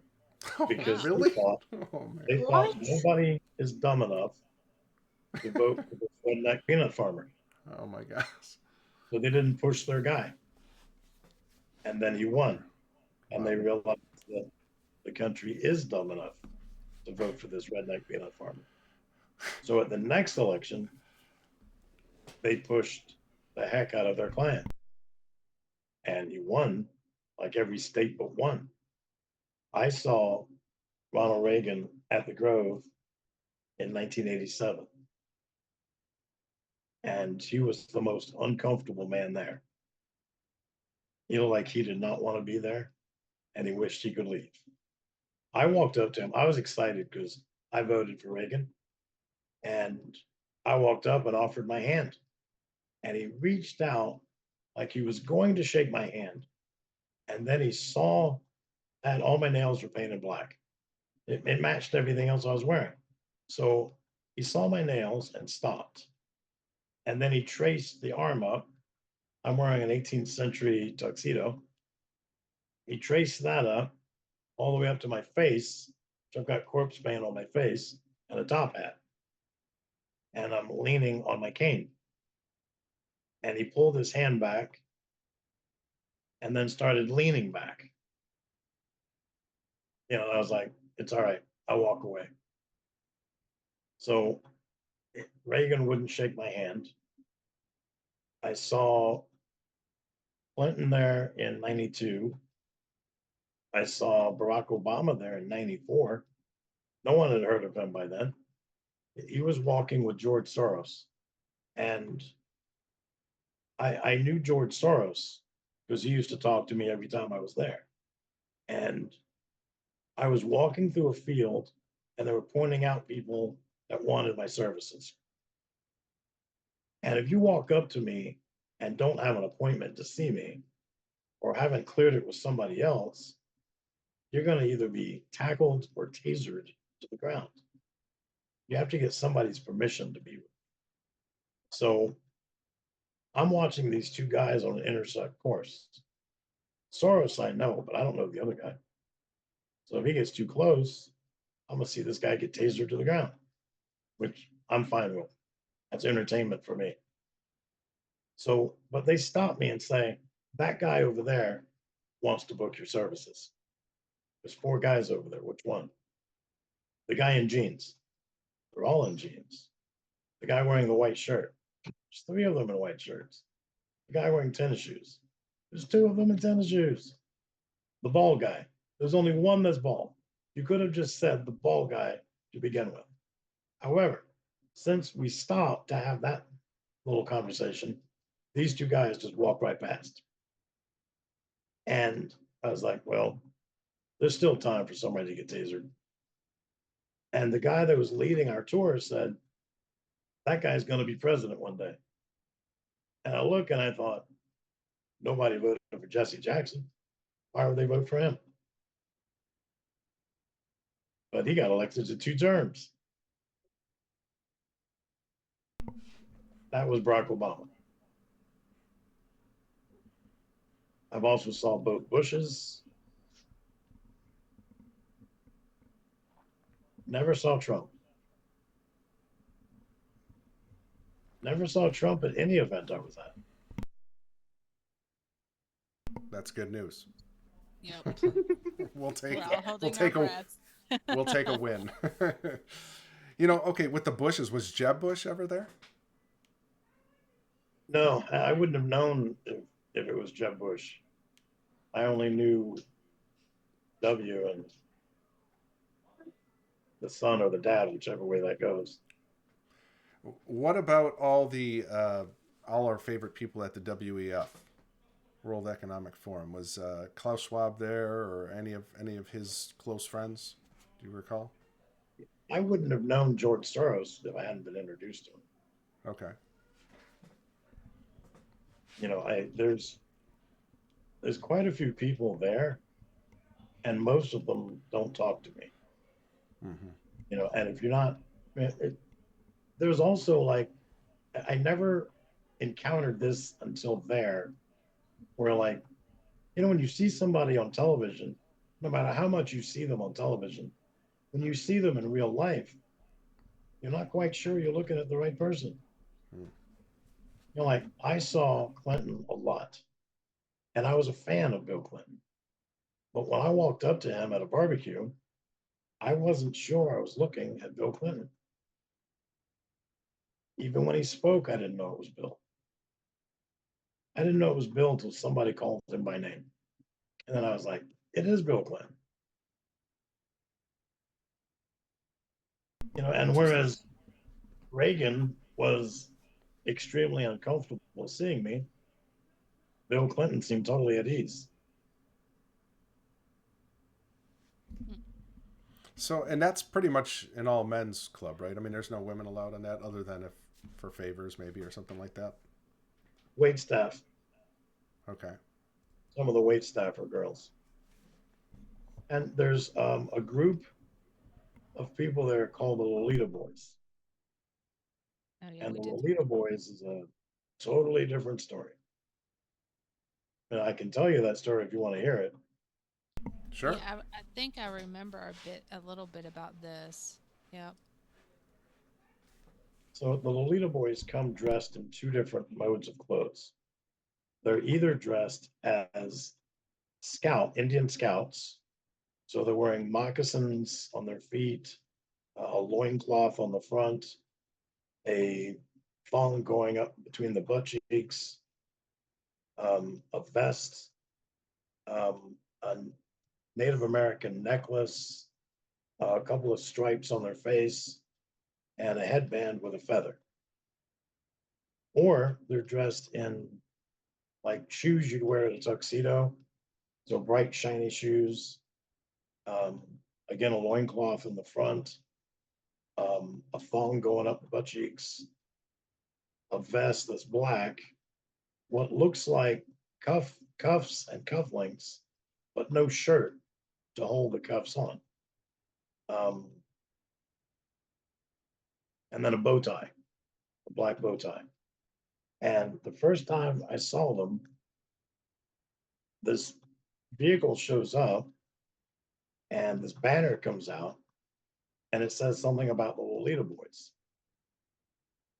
And okay, I don't know what a Lolita Boy is, but okay. So eventually the boys come off this area that they come and they're mingling with everybody. And some of them are carrying trays, but when they arrive, they take the lid off and they have a note for somebody. And they give that note to somebody there. And these are just these. Now remember, this is like a man only event here. These boys all look like they're about between 10 and 12 years old. And they're showing their butt cheeks. And I'm thinking, all these men are pervs because they're wanting to see little 12-year-old boys next to naked. And sometimes when they're dressed as the Native American boys, they dance for the men. And, stuff is bouncing, and it's like, okay, I'll look down at the ground. These are not something that I want to see. However, this one little boy came in, and this guy asked him, "Can you adjust my cufflinks down, down at the bottom?" And so this boy bends over and starts taking care of his cufflinks, his shoes, ties one of his shoes. And I'm now looking at the 12-year-old boy's butt, and I'm thinking that looks like a girl's butt. And this weird idea came to me that this is a girl. So I sent a note to this boy to meet me in my trailer. And I have security that walks with me all the time. So I walk over. They ask, do you want us inside? No, I have some questions to ask. I'll be fine. And I'm pretty sure they're not going to shiv me or shoot me. I should be all right. So this little boy shows up, knocks on my door. I bring him inside. And I ask, how old are you? And all I got was, he's old enough. So then I asked if he was a girl or a boy. Says he's a boy. We talked for about 20 minutes, and it pretty much went nowhere. And so I started, I opened up his vest, and I'm looking at a boy's chest. Okay. I turned him around, looking at his butt. It could be a girl's or a boy's. Not sure. Then I spun him around, and I lifted up his loincloth, and there's a little pouch down there. So I grabbed the pouch. It's filled with foam. There's not a penis and testicles in there. I'm like, this doesn't feel like it's you. And so I took the cloth and pulled everything down. And he has a vagina. And I let it go. And I said, and now that I've seen that, how old are you really? She said she was 19 years old. She said that they give them shots or surgery so that stuff doesn't grow and so that they look more like boys. What year was this? What year? Yes. This would have been 88 or 89. So that's the transgender stuff since 88. And then I asked, why on earth would you do this? Like when you're servicing these men, what do you do? Since they don't know you have a vagina. Said they do oral and anal. That's all they do. Like that's enough. Why would you possibly do that? Because at this point in the year, it's July. And starting in January, she was doing this stuff. And now that it's July, she's worth $800,000. And she still has 5 months to go. She's going to do this until her body says no. And then she'll retire. So these kids, I use that in quotes, were volunteering. They weren't trafficked or taken against their will. They weren't trafficked and they weren't against their will. They're legal age women that are all look like boys. They just, yeah, they look like boys. Wow. And they claim that they are boys. So weird. And so the scandal is, one, all these people that are there, a lot of them are having sex with these boys, thinking they're having sex with a 12-year-old boy. Now, in reality, they're having sex with a 19-year-old girl, which both is a scandal. Right. You know, they're having sex with a legal age girl, which isn't supposed to be there. But also these men, some of them are presidential hopefuls or senators, think they're having sex with young boys. I am going to assume that pictures are taken of all these guys. I was just gonna ask you that. Yep, blackmail for sure. Everything else that the Illuminati does, they take pictures of everything. They take videos of stuff. It's the currency of the elite for sure. If somebody decided, I'm going to reveal this to the world, you know, they're a rock star and this is what I had to do to become a rock star, I'm going to break the scandal wide open. Either they're going to release the video and show what you yourself had to do, or they're going to kill you. Now, we all know Chester Bennington and Chris Cornell. Chris Cornell got suicided out. One of them was on tour and had the next 90 days planned and killed himself in the middle of it. And I think both of them were making a documentary together about children. About the trafficked children in the music industry. Right. And the pedophile scandal. Okay, so this leads into my question. How does everyone know, like, when to meet up? Like at the Bohemian Grove, like, how did everybody know? Because this was like before. How do they communicate, basically? How do they know to meet up at these parties? Invites to Bohemian Grove are mailed out. They're just mailed out? If you're invited, yeah, you get an invitation in the mail. And it's not like it. I mean, they might do it. I mean, now we have email and stuff, but so I mean, it might be done that way now, but it used to be a postcard in the mail. Okay. And even the postcard in the mail has a picture of cremation of care. And it advertises what happens there and asks you if you want to go. So people know before they even get there what's going to happen? A cremation of care is a famous ceremony. They take a set of clothes, like a shirt and pants and shoes, and they stuff it with twigs and branches and leaves. And then it either gets lit on fire on the altar or it gets thrown into a bonfire. And it's supposed to end the bad luck that has happened to you up till now.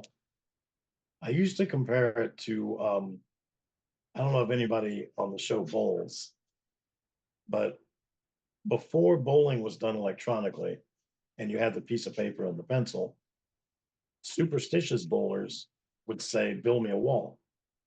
And so you take the pencil and darken in one of the squares, and it means that no bad luck happens beyond this point. Usually it doesn't work. If you were bowling a bad game up until then, you're going to continue bowling a bad game. But they claim that, this ends the bad luck of the year. And from now on, you're going to have good luck. And you do this by the killing of this effigy. But I'm pretty sure that back before we had cell phones with cameras, and could record anything, Right. that there was probably a real person killed. Were you witness to any of these ceremonies and rituals? Like, or did they just, is it exclusive only for the people that were invited? Oh no, as being the High Wizard, you have to, not only are you participating, you have a role to play. There's a man-made river and lake, and you stand on a boat that's on a track, and then you take an oar and push off the bottom of the lake. But there's nothing. You're not going to capsize. There's no way for you to capsize, and you go from one side of the river to the other, but it's not very far that you have to go. And then there's a ceremony that happens with a young child, and it's a fake death. You move the knife around as if you're really killing the child, but you don't. And you hear, when you hear, if you watch Alex Jones' video about Bohemian Grove, he mentions seeing, but he doesn't know he's looking at a High Wizard, but he mentions a guy dressed in all black that I think has a top hat and face paint, and he's looking at a High Wizard. And that guy, he hears a loud, blood-curdling scream. That scream is controlled because they hook a young child up with electrodes to his genitals. And they tell him, this is going to hurt, but we'll buy you ice cream later. So the child doesn't know this is how bad this is going to hurt. He screams and passes out. When he wakes up, he'll wake up probably in an hour or so. And the next day, he's given ice cream. And when the first time it happened, I didn't know. Like, I did my motions the way they told me that I was supposed to do them. I'd never done one of these before. And the kid screamed and passed out. And I thought, how'd they do that? And he's covered with a sheet. I didn't realize that they were shocking his genitals. And then I was like, how did you get him to agree to do that? They're like, well, he's never done it before. He didn't know how bad it was going to hurt. And then they drug him slightly so they're not moving around.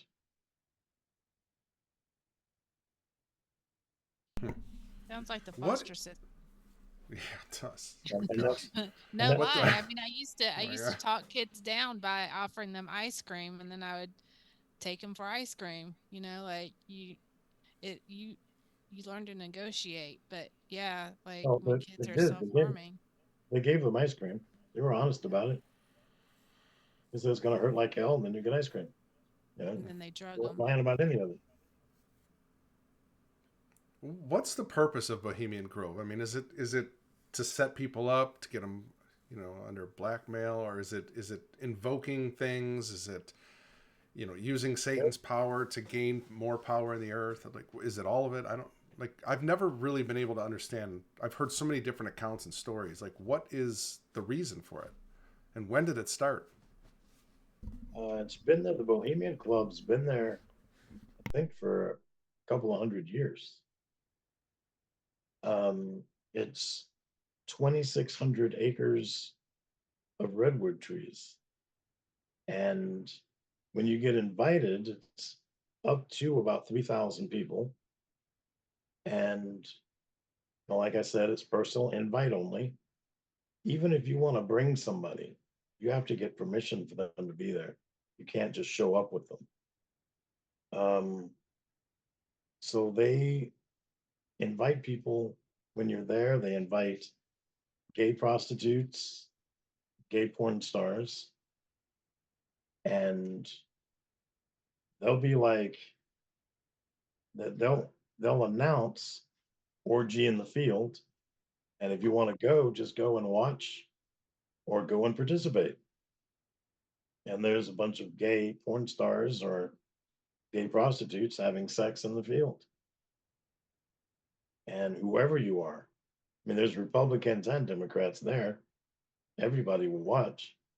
Some people that have even signed anti-homosexuality bills are participating in gay acts.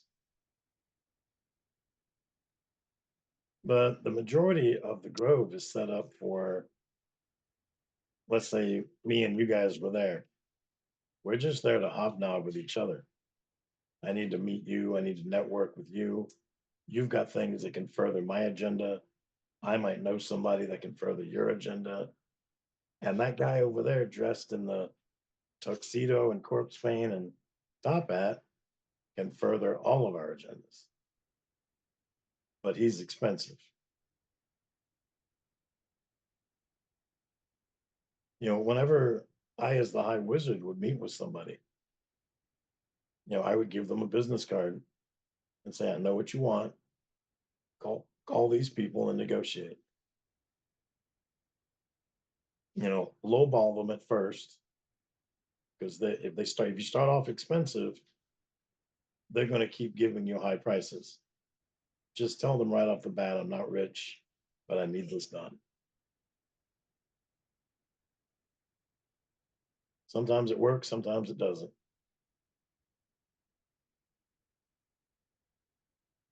Yeah, G-Pat said it's a den of iniquity. That's for sure. So it's kind of this like, let's all have a business meeting, but in the midst of the business meeting, we're gonna invoke cantations and we're gonna put curses on things. And right. This, you know, what's amazing to me, Zach, is that the Christian church in general is, I hate to say this, powerless when we have authority on earth through Jesus Christ, and yet the demonic side understands this better than the church. Like, so all these businessmen go there thinking, oh, I can get more power by going to this event and seeking spiritual, wisdom from someone like yourself, right? A wizard or a warlock or something like that, or witches, and they'll do that. But the Christian church just sits back and says, well, what are we going to do? We can't really do much. Let's just turn the other cheek. I don't understand that mentality. You know, I have a CD set and a book out called Abortion is a Satanic Sacrifice. And I tell you in the book and the CD set that abortion is spiritual warfare and that you cannot defeat a spiritual enemy or win in a spiritual battle if you're fighting physically. Yet, I also have in the book Einstein's definition of insanity. That's how we fight the abortion industry in this country. His definition of insanity was doing the same thing over and over again, expecting a different result. So every year, we send 1 million people to march in Washington in January, and we change laws. And then for the rest of that year, abortion is still legal. So then the next year, we send 1 million people to march and we write new laws. And the next year, abortion is still legal. So in January, we send 1 million people to march and write new laws. And we've been doing this since 1973. And what year did it work? None of them. I teach you 4 steps that are all spiritual warfare to shut down an abortion mill. My steps, by the time my CD set had come out in 2015, our methods to shut down 24 abortion mills. Now my book came out in 2018, and we've shut down a total of 49 abortion mills around the world. The average abortion mill, according to Planned Parenthood, the average one murders 1,500 babies every year. So since we've shut down 49, we're saving about 75,000 children every year. That is a mighty good feeling. But I wish all of them would shut down. You know, it's a Have a very, it's almost depressing to know that you have the answer that people are looking for, and yet nobody does it. The places that shut down are because people specifically took those methods to that specific abortion mill and shut it down. But people in general are like, oh, you can't fight the abortion industry. They're just too big. They're too tough. Nothing will happen. And just let them keep killing their babies. That's what they do. You know, it's like, no, there were 49 clinics that used to be open that are no longer open, where people didn't take that mentality. You know, according to Planned Parenthood, they have 865 abortion mills just in the United States. Yeah.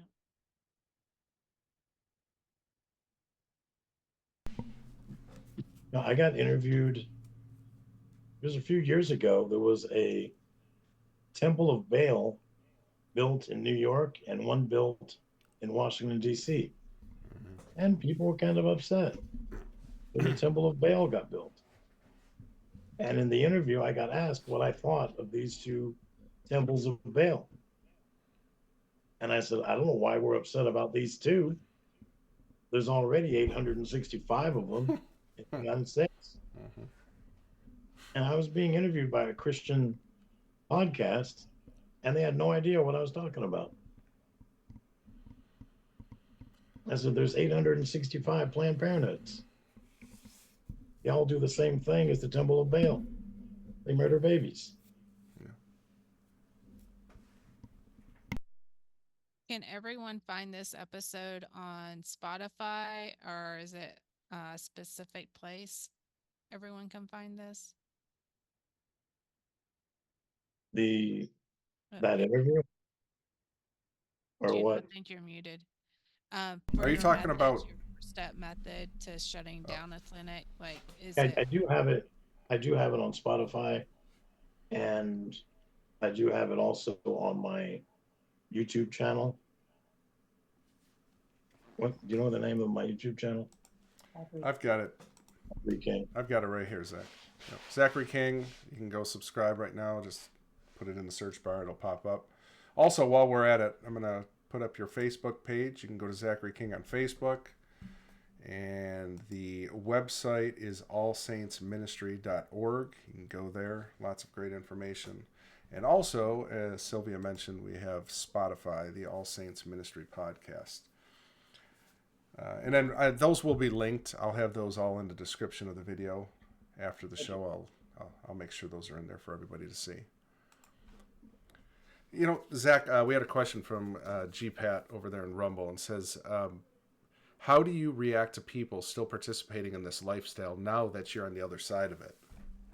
Can you recognize that? I mean, I'm sure like you have this, you know, the sixth sense, right? A discernment of understanding, okay, that guy's definitely a wizard. That guy's in this deep in the black magic and all that stuff. I mean, do you have like, can you recognize that? And then how do you address it?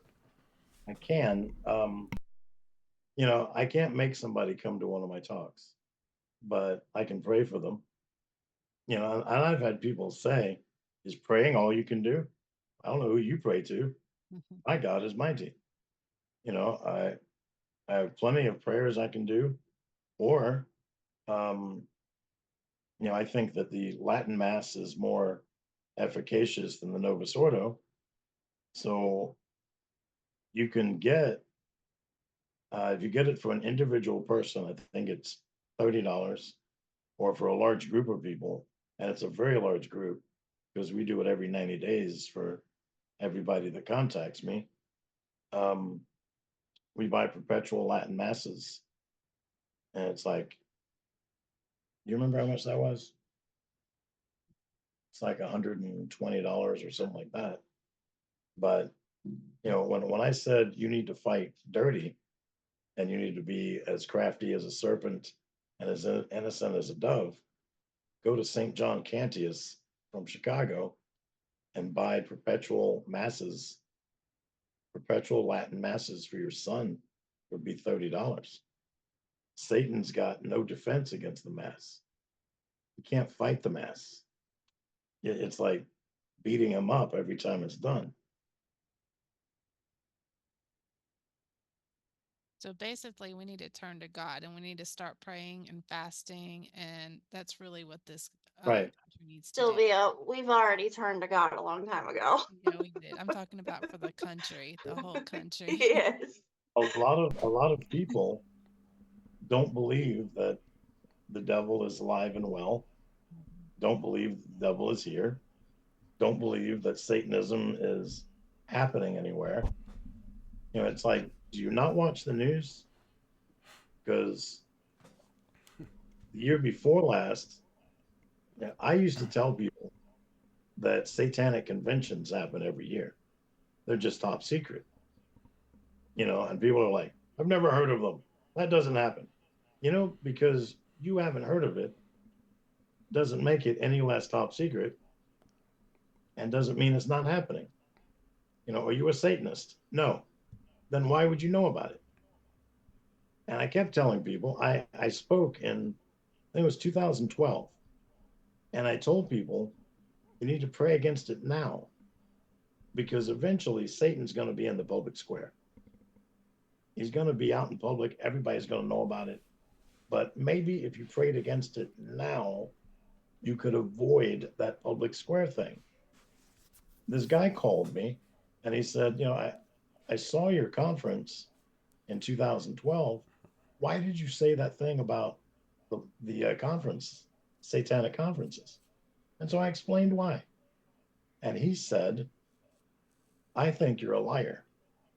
I think it never happens anywhere. And you just made it up to scandalize your talk and make a lot of people come to it. And I said, well, maybe that would have been the case had I said it before the conference took place, because I wanted all of you to come to it. But I said it while you were there. What's my point now? I can't make somebody show up to my conference once it's going.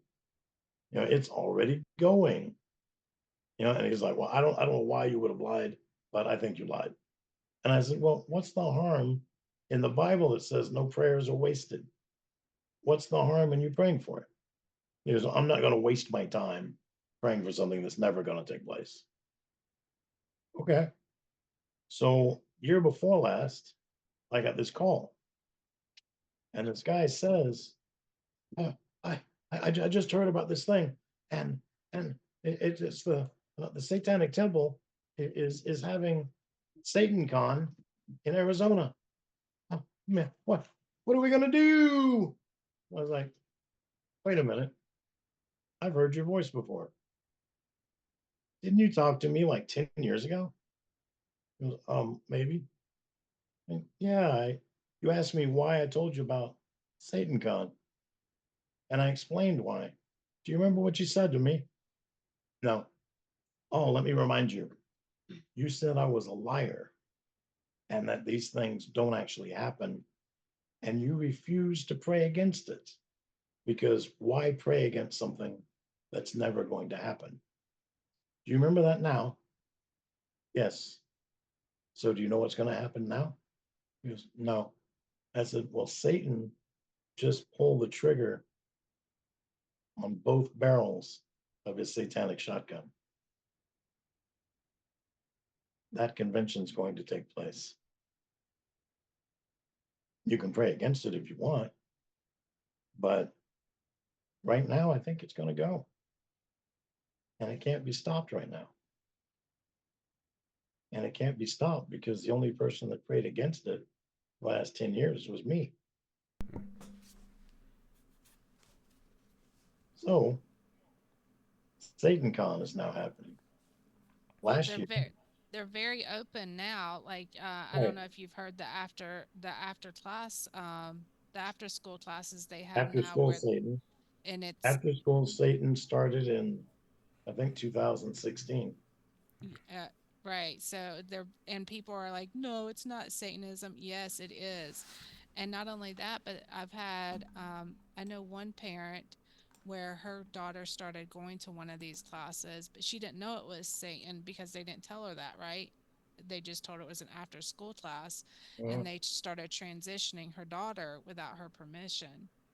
And that's what we're finding out is a lot of them is just to transition and then you've got people advocating for abortion. Like people aren't even seeing what's really happening in the spiritual realm. They're just going along with it, and now their morals and their values have moved so far along the right, line that they're not even advocating for life anymore. They're not advocating for and just like with the children and trafficking, I'm really shocked at the people that just are like turning their heads and ignoring it when they could actually look at it and start digging and start researching, just like Danielle's case. Like that's a legit case of child trafficking, and it's happening all across our country. well there was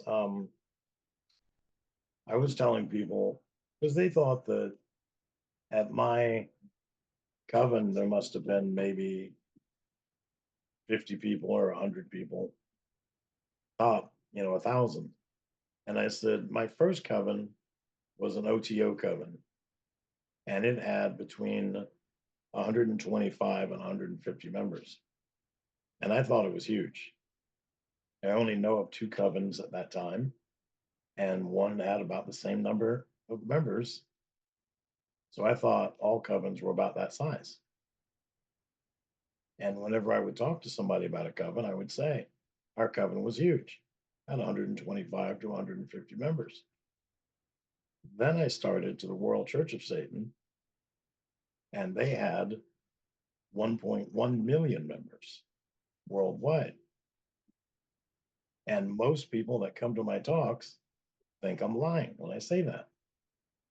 Now, when Satanic Temple came out with their first Satan Con, they admitted that they had 300,000 members worldwide. That seems like a lot. But I'm sure there's people out there going, oh, no, they don't have 300,000. So now that they just had Satan Con in Boston, they are now advertising that they have 700,000 members worldwide. In 1 year, they more than doubled. Going by that, wherever Satan Con is going to be this year, they're going to be bigger than the World Church of Satan. And they're public, they're in your face. Now, they have said, and this is really scary, they have said that the majority of their members are transgender. Hmm. Well, that makes sense. That speaks volumes. More than 90% of the members, Yeah. which means that there's almost 700,000 transgendered people in it. Wow. Insanity. Wow. When you were in it, when you were a wizard and doing all that stuff, doing the sacrifices and chasing that dream of yours, did you ever get frightened by the American church? Did it ever cross your mind, wow, these are some powerful people? Or would you just laugh at them and say, these people don't know how to pray or whatever they believe in is fake? We, we attacked, okay, you have to imagine the World Church of Satan as being three houses. Two houses are back to back, one's at the end, and each one has a privacy fence up around it. So this satanic temple group, or this satanic World Church of Satan group, attacks the Baptist church. That's all they attack. And they don't know what happens in these other two houses. They don't even know at times that these two houses exist. Now, I know that all three houses exist because I'm a wizard. This church, this one attacks the Catholic Church. Now, and this one on the end writes stuff about communism, socialism, New Age religions, and they write books, papers, have debates, um, promote governments to go towards communism. Um, there's so many New Age religions, and they're always revamping one or writing something brand new. There's always some new way to distract you from God and point you in the direction of the devil, but not tell you it's the devil. Because to me, New Age religion is more dangerous than outright Satanism. Yeah. Satanism, there's God, there's the devil. You know who the good guy is, you know who the bad guy is. There's heaven and hell, there's angels, there's demons. In the New Age religion, there's angels, there's heaven, there's God. Nobody goes to hell, there's no demons. Everybody that dies goes to heaven. There's nothing bad ever happens to anybody. And it's just a sugar coated version of Christianity. Yeah. Now, I couldn't understand why we attacked the Catholic Church. When I was growing up, when I was 8 years old, me and my brother came outside of church, and my dad asked me what we did today in Sunday school. And I said, we colored a picture. Asked my brother, we colored a picture. That wasn't holy enough for my dad. So for the rest of the summer, he took us to a different Protestant church every week. And at the end of all of them, he'd ask us what we did. We played Find a Word. We played a crossword puzzle. We colored a picture. We made Play-Doh. We did arts and crafts of some kind. Well, since all of them do the same thing at the same age, he just put us back in the Baptist church because we've been there since we've been in diapers. So he just continued doing that. One day, I noticed that I used to get a ride to school and I'd walk home. And both ways, I passed a Catholic church. But this wasn't one of the churches that we checked out. They had stained glass windows, same as the Baptist church. We had a cross on our church. They had a crucifix. I didn't know the difference. There's a bell that rings 3 or 4 times a day. I have no idea why. At my church, the preacher always wore a suit. His wife wore a flowery dress. At this place, the men are standing outside in foot pajamas, black foot pajamas. I didn't know what a cassock was. And the women are all wearing blue, white, brown, or black dresses that go from the top of their head down to their feet. And I could not tell which one of these men was married to which one of these women. One day, when I was walking past there was this woman out there in a brown habit. And she looked like, if you looked up the word love in the dictionary, her picture would have been there. And I ran up and I gave her a hug. And she knelt down and gave me a hug. And she gave me the longest hug I've ever had. And then I noticed that my friends are way off in the distance. So I tear apart from her and run off to be with them. And the next day, I've got a burning desire. I really want to know what this building is.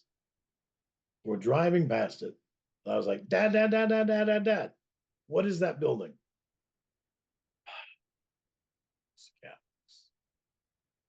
I'm 8 years old. I can read. See, it says Catholic Church. I don't know what that means. What's a Catholic? Doesn't matter. They're all going to hell. So, armed with that knowledge, I now know there's 3 houses. I know that one's doing New Age and communism and socialism. This one is attacking the Baptist church. And that one is attacking a bunch of people that are going to hell. I don't know why we're attacking that group. I mean, they're all going to end up in hell. I'm going to end up in hell one day. So I guess I'll see all the Catholics there. And then around 1995, remember that the Baptists used to be anti-Freemasons. Well, around 95, all the deacons were joining the Freemasons. The women wore skirts that went all the way to the floor and went all the way to their throats. Now they're showing cleavage, and the skirts are mini skirts, and they have to sit a certain way or they might flash you. They used to be anti-abortion, but now if you get into a little whisper group, they'll tell you about the abortion their daughter just got, and then it's no big deal. Mm-hmm. And they used to be against homosexuality, but they just held a remembrance ceremony for their son to get married at the Baptist church and in the fellowship hall. So we weakened their faith, watered it down. Satan attacks those churches that do him harm. If you're not attacking the devil leaves you alone. There's 66,000 Protestant denominations Satan doesn't mess with. He doesn't send World Church of Satan out to attack these people. And I'm thinking, why would you be a Protestant if the devil's not attacking you? And he stopped attacking the Baptist church. I stopped doing the stuff that I was doing to the Baptist church because Satan was no longer threatened by them.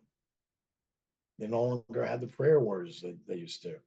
They no longer stand up against certain sins. Yep. Now they just do the sins. Their faith was watered down, and that's the way it is.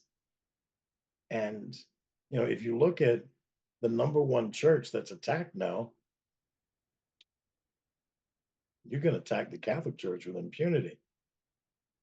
Attack a Muslim mosque and see what happens to you. Attack a Jewish synagogue and see what happens to you. Attack a Catholic church and nothing happens to you. No one sues you. No one gets mad. No one shows up your house with machine guns. You're fine. You're safe. If you look up how many Catholic churches have been burned down around the world and in the United States, it's a big number. Don't even go back the full 2,000 years. Just go back 50 years. It's like 265. And nothing happens. You feel like beating somebody up, go to a Catholic church and do it. Nothing will happen to you. You want to go there and shoot a priest? Go and do that because nothing will happen to you. It happens on a regular basis. Now, I'd be careful about doing it at a Latin Rite church because their deacons are armed and they will shoot back. It's interesting. Okay, there was one question I wanted to throw at you real quick. Now you lost it, of course. Oh, Scientology. I was going to talk about Scientology. So, another one. New Age, I'm with you. The New Age thing is the biggest fraud. And, the Christ consciousness and all this stuff they harp on, it has nothing to do with Jesus Christ. I've known New Age people. I know people that are in it. I actually sought it a long time ago myself, looking into crystals and the power and all that stuff, and it's just all this mystical stuff that's just nonsense. And it's derived from ancient, it's all the same. Satan regurgitates the same things over and kind of packages them new, puts a little bow on it and says, here, I'll give you this. And people follow it. I've always said, Zach, that I could literally hold up a paintbrush and say, this paintbrush has changed my life. And I could, claim it produced a couple miracles in my life. And I know I could gain a following. And people would bow down to that paintbrush. That's just human nature. If you're not seeking, Jesus said, seek him with all your heart, with all your mind, soul, and strength. Seek after the Almighty.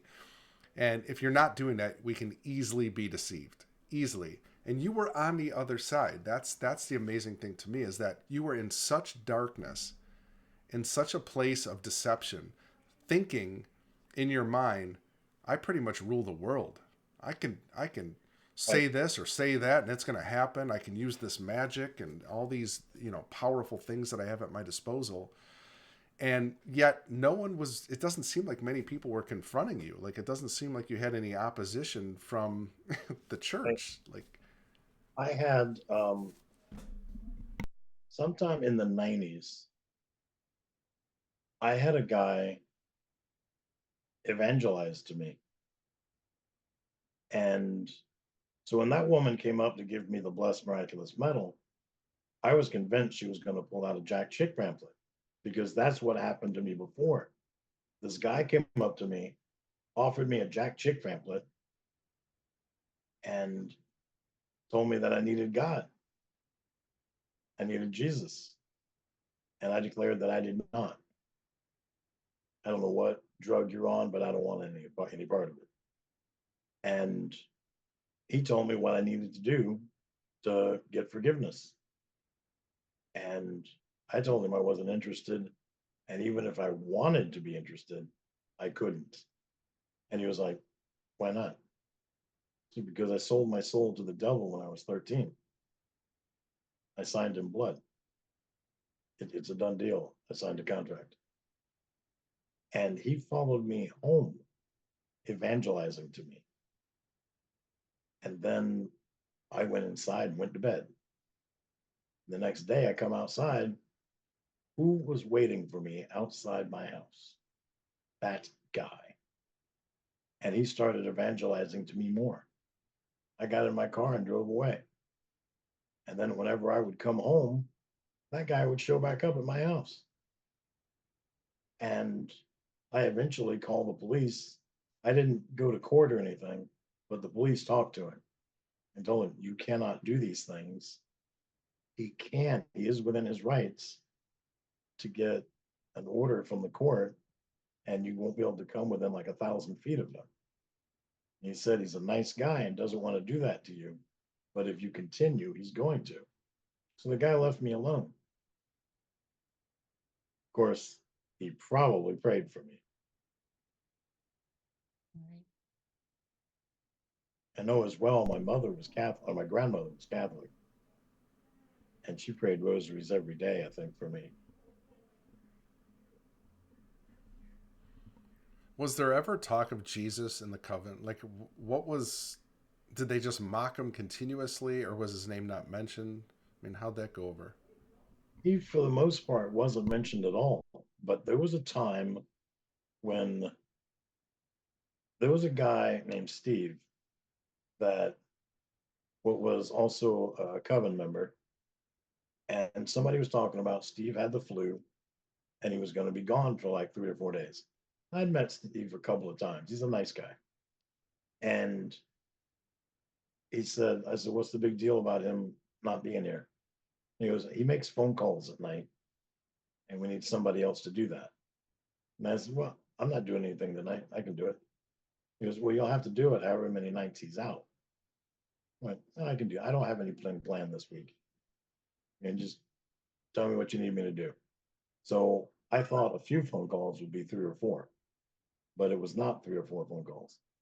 It was one phone call in every time zone around the world, every night. Just 24 phone calls. If somebody doesn't answer the phone, then you have to call somebody else. There's a list of people that you go down. And if nobody answers the phone, then you call back the first person and you leave a message. And the reason for this was that extended black masses happen every night between midnight and 3 a.m. And when they do the black mass, they consecrate all the days' abortions in that time zone to Satan and the Antichrist. And which was weird to me because my coven didn't do black masses. But we were told for the most part it was atheistic covens that do that. Now, what's odd about that, and the Satanic Temple does this, they're an atheistic coven. So they do a black mass. Now, the big deal at a black mass is, do you have a stolen host, Eucharist? Now, they don't want an unconsecrated host. You could go to the Catholic bookstore and buy a box of 100 unconsecrated hosts for about $10. Satanists will send somebody that's satanic friendly into a Catholic church, one that gives it in the hand, so that that person acts like they took it. In reality, they put it in their pocket. And then when they come to the satanic coven meeting, they offer to sell it. For the cheap side would be about $1,500. And if they're desperate, they'll pay up to $15,000. The average price is about $5,000. Why would you pay $15,000 for a piece of bread that doesn't mean anything? Notice they don't steal the Baptist Wonder Bread. 66,000 Protestant denominations. They don't take their Eucharist. They take the Catholic churches because ours is consecrated. It's the body, blood, soul, and divinity of Jesus Christ. Now, who believes that other than the Catholics? The Satanists. And who believes it other than the Satanists? Satan. Because he sees with spiritual eyes and can see that it is Jesus. So he gets the Satanists to pay good money for it. They have to pay their 30 pieces of silver, just like in the New Testament when Judas got offered 30 pieces of silver. So they sell Jesus and then they desecrate his body at the Black Mass. It's like, why on earth would you spend $15,000 for that if you didn't believe what it was? Yet they claim to be atheists. And they know it's consecrated because they either get very sick when they're in its presence or they get angry. And the reason they get sick or angry is because Jesus is 100% love. And they can't handle love in their life because they're Satanists. That makes a lot of sense with a lot of people. It does.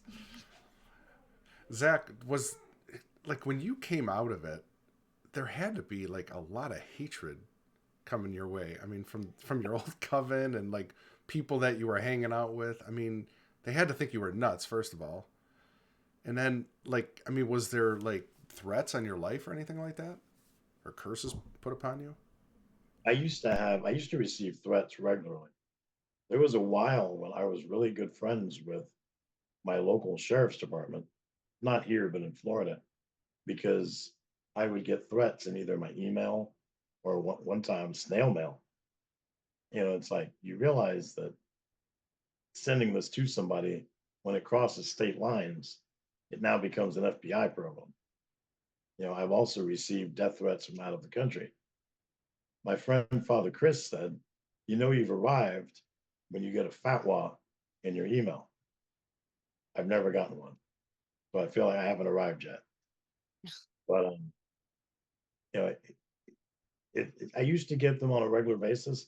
Plus, I would have things happen to me, like me and my ex-wife were on tour, and we were at a hotel, and my crucifix lifted off my chest and got yanked off my neck and hit the ground. And she said, I just saw that happen. I was like, yeah, me too. She's like, you still going to take a shower? I was like, yeah, I still need to be clean. It doesn't bother you that they might kill you in the shower?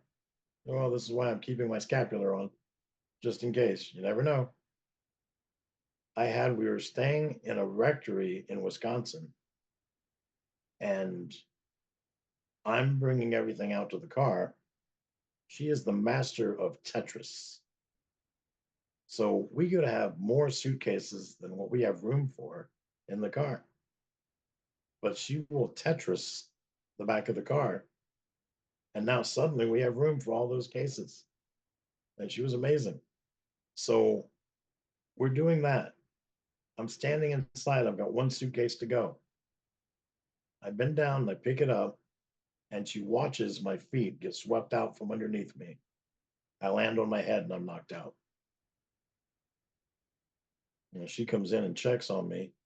My knee is now bloody, and my head has an abrasion on it. Plus, I'm unconscious. And she finally wakes me up. She's like, I watched your feet get swept out from you, and I watched you land on your head. I was like, come on, we got other places to go. And she's like, you're not worried? Well, it's already happened. God will protect me, or he won't. I'll die a martyr. Either way, I win.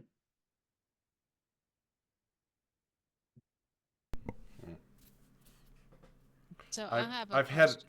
Go ahead, Oh, go Sylvia. ahead. Sorry. No, you go No, go ahead, ahead. Gina. Well, I was just I going to don't say know. I've. Go Go ahead. ahead. Get it out. Go ahead. Sylvia, go. I'm muting. Okay, so I just think that bringing darkness to light really helps. And you've helped me a lot with learning the pedophile terms and how they communicate with each other. And I think if people like once you see it, and I know you and I have had these conversations that once you see it, you can't unsee it. But Right. people need to know what they are. So some of the terms that I learned, and I'm hoping that you'll give us some more terms so people can start to see in their own community the different places that how they communicate through words and colors and numbers. So I learned that the word fresh, if it's written in green, that means it's an underage child.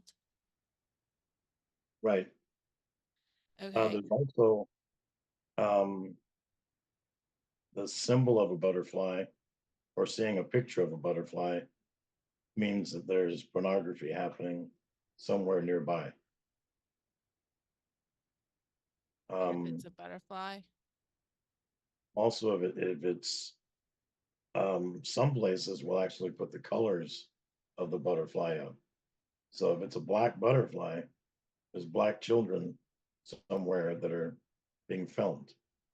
If there's multicolored butterfly, then it's multiple races. And I don't. that would refer to that being in the bounds of that particular city or town. Yeah, Well, most it would likely. be like in a restaurant, like you might see um I don't know, you probably can help me better with this, but it'll say like fresh meat, or you think they're talking about um the menu, or like They're not. right. They're not talking about the menu. It's one of the ways that they hide in plain sight is when you see the Wayfair cabinets on sale, and you'll see a Wayfair cabinet with a broken leg that's $400,000, and it has a picture of one, and it's an actual Wayfair cabinet, and it's got a broken leg, but it might tell you in the description that it's a white cabinet, so the white girl has got a broken leg, so she's flawed. So you might be able to negotiate a cheaper deal, but no one would pay $400,000 for this cabinet. Right. They're clearly talking about something else. It used to be that I think forks, at one time, forks were girls and spoons were boys. I think now it's the opposite. I think girls are spoons and boys are forks. Certain types of pizza describe girls or boys. Um, Pictures of children wearing red shoes. The red shoes were contest winners, and they are, for some reason, they are, what's the word I'm looking for?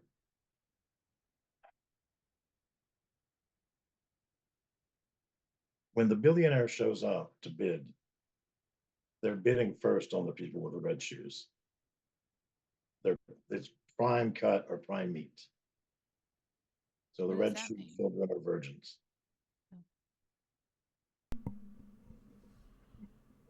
And when a buyer is in the market for this, is it multifaceted? I mean, are they looking for something to fulfill their sick fetish, but also to gain some kind of spiritual power by it? I mean, is it kind Uh, of like twofold? the only spiritual power you could get from this is if you've made a deal with Satan.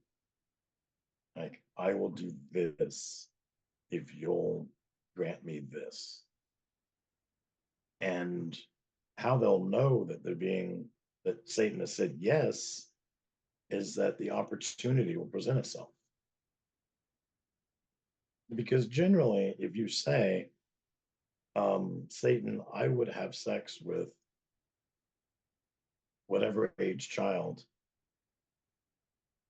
that isn't going to present itself. If you didn't say that, that's not going to ever, when is that going to happen? But when you say it to Satan, if he's listening, which I mean, according to Padre Pio, there's so many demons that even if they were the size of a pinhead, there's enough demons to blot out the sun. So that's a lot of demons. So I think at that, if you made a deal with Satan, he would hear you. So you're asking, if this deal presents itself, I will take advantage. But if I take advantage, you owe me this. So when the deal presents itself, he knows Satan listened, because normally that deal is not going to present itself.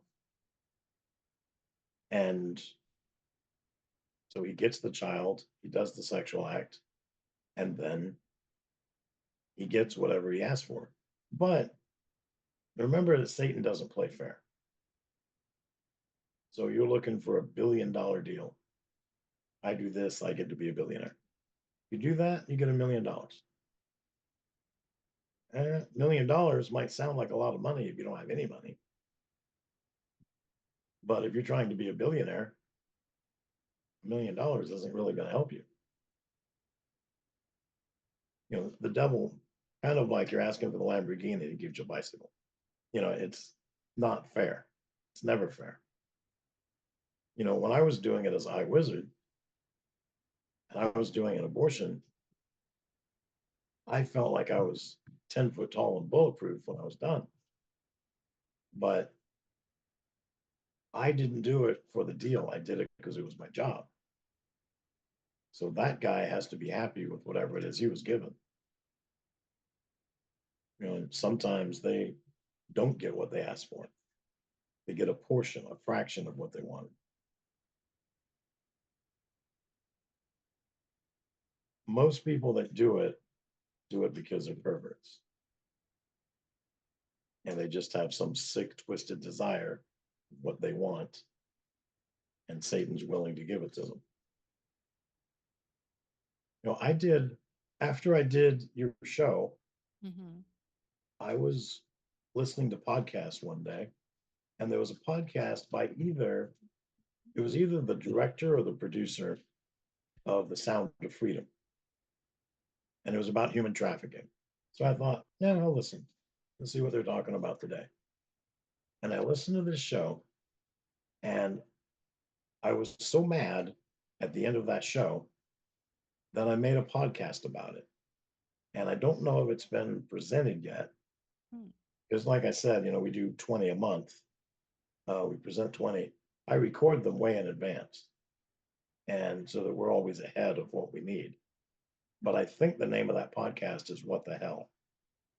So if you I'm gonna find have to one, listen to that one. What the Hell, it's about this this guy speaking, and he said that there was an app made, and the app went on the dark web, and it searched for a certain term to see how many people use that term in their searches of the dark web. Now, not only did it get that term, but it got their email address, their IP address, and their home address. So then once it collected all these over the course of a year, they then sent them out to all the states. Now, this was only in the United States. They sent notices out to all the police in all 50 states. And the police knocked on these people's homes, knocked on their doors. When they answered the door, they were told, this is what we found connected to you.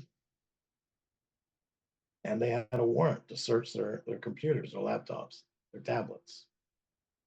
If they found something, you were arrested and taken to prison. You went to court, you were found guilty, and you now have a record, and you're listed as a predator. If there was nothing on anything you owned, then you were given a stern warning and threatened by the police that we now know who you are and what you look for. And we might check on you periodically. Don't know if they did this or not. However, the term they were looking up was child rape. And I was beyond upset. And I said, we have 85,000 children that went missing from ours and the Mexican border. And most of them are supposed to be here. How do 85,000 children go missing in our own country? And then if you watch The Sound of Freedom, they say that 2 million children go missing and get trafficked every year. How is it possible? Again, I mean, I realize that there's the rest of the world to go, but they talk about that the United States is the biggest trafficker of children, and we have more pedophiles and more children being trafficked in our own country than anywhere else in the world. Yep. And 88% of those How? come from the foster system. How all of these people in my country? It's And all then I those told demons. how many people they found. How many people did the police go talk to? Because there's 85,000 that are missing from our border and 2 million around the world. So the number has to be between those two. But I wasn't thinking it was going to be 800,000. Yeah. 800,000. 800,000 perverts in my country. Like, I'm getting myself worked up now. Yeah. Well, Zach, like the lady said, if you knew what was going on with CPS, adoption, and foster care, your stomach would be turning even more, because it's this system that has been, this is a satanic system. There's no doubt in my mind. It has been put in place to literally market children. The Amber Alert, all of it. It's all connected. All these things are connected. In fact, while we're here, I'm going to throw this out. And do you know who John Walsh is from America's Most Wanted? Yes. Okay. Have you ever had any run-ins with John Walsh by any chance? Not with John Walsh, but I know people that are anti-John Walsh. Okay, good, because yeah. Well, we work with his daughter, so we know a lot about them. Yeah. What have you heard about? What are the rumors anyway? Let's just, if you can discuss that or want to talk about it. I've heard that he's a pedophile, and I've heard that he continues to do that, and he uses his Adam Walsh Foundation to help with it. Like, nobody second guesses him because he's John Walsh. So you're talking about the National Center for Missing and Exploited Children? No, the original group, when they were telling me about it, it wasn't that. It was the Adam Walsh Foundation. Well, the Okay. Adam Walsh Yeah, that. Foundation actually does a lot with the foster system. It's the Mhm. reason that the Adoption Act was put in place was the Adam Walsh Act, and it was Hmm. through CPS, and that's actually how they adopt them out. So, like, and we just connected this actually while I was on Megan's case, that they created the adoption from the Adam Walsh Act, but makes no sense because Adam was murdered. So Right. what would adoptions have to do with a murdered child? The false flag of Adam Walsh is what opened the doors to be able to go after parents like me to take children using the name, the National Center and Adam Walsh Foundation. So, like in my case, the person that kidnapped my child at 33 hours old, whose name is Israel, she was associated with the National Center for Missing and Exploited Children. So they use the center and all of the data centers that they're connected to, and Life Touch, the pictures that you get, your school pictures with your children every single year. All of that gets stored in their database for them to target and track families to go after their children, and then use the CPS system to push uh, trafficking through. So it's a whole entire system. One of the strange things about when they used to come to the school and they would fingerprint the children Yep. is that that really only helps you once the child is dead. hmm It's like you're all smiles and saying this is helping protect your child, but it really isn't. Yep. Right. It's Zach, helping. just like the girls had stated, 88% of sex trafficking is going on within the foster care system. 88%. That is complete and utter failure of a system. So it must be set up and designed that way if it's at 88%. And even the National Center for Missing and Exploited Children acknowledges that number. So if that's the case, we're four like-minded people here, and we have some reasonable intelligence amongst us. You would just shut down the foster care system and reinvent it with Right. something that works, and you just solved most of the problem. But yet, hmm no, for some reason, it stays open. It continues doing business, and that's what it is, doing a business, collecting taxpayer money to do it. So essentially, the taxpayer is helping fund a system that is completely and utterly broken or designed that way. I believe it's designed that way. Uh, hmm and yet, for some reason, some of the largest organizations in the world that frighten us with these horrible numbers, they don't want to end that, and you could solve most of the problem. I don't understand that. When I was making my CD set, which originally was going to be a DVD, I hired 6 different companies to do the graphic arts on it. And all 6 of them said, oh, yeah, we can do that. And then when it came time to use them, they couldn't do it. So it ended up being a CD set instead. I needed to get the pamphlets from Planned Parenthood. And I figured I couldn't just walk in there and get them. So I had a friend named Christy. And I went up there with Christy. She's in my car. She's in the passenger seat. And she's just sitting there with the most angelic little smile on her face. And she's a tiny little girl. She's like maybe 5'1" or 5'2". And I drive up, park my car there, come inside, and I mentioned that my girlfriend, and I point to her, is a few years south of proper. Can I get my girlfriend an abortion? Oh, yeah. I don't need to get her mom or dad's permission. No, as far as we know, you're her dad. Okay. And she can just sign? Because, yeah, she doesn't even have to use her real name. We don't need her ID. Make up a name and use it. Okay. And so I first walked in there and said she was 16. While we were talking, I lowered it to 15, then 14. Then I said she was 13. And eventually I said she's 11 or 12. And this whole time, they're still saying it doesn't matter what you've done, how old she is, doesn't matter. We can do the abortion.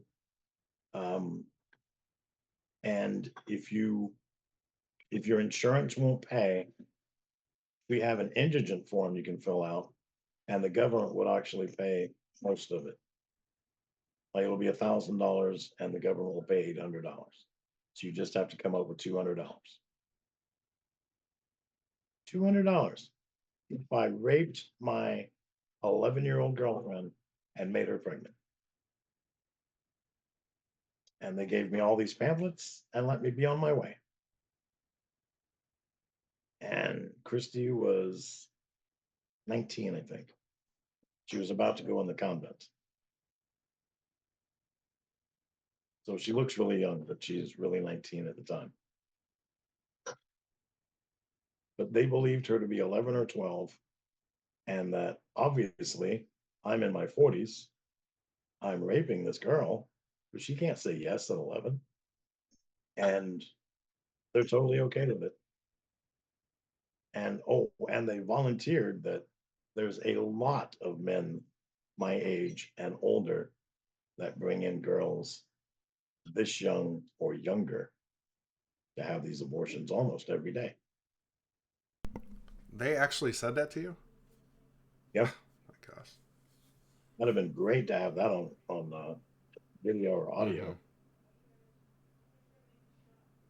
Mm-hmm. Yeah. We have a real problem in this country. I mean, in the world for that matter. But there is no regard for children and really for families anymore.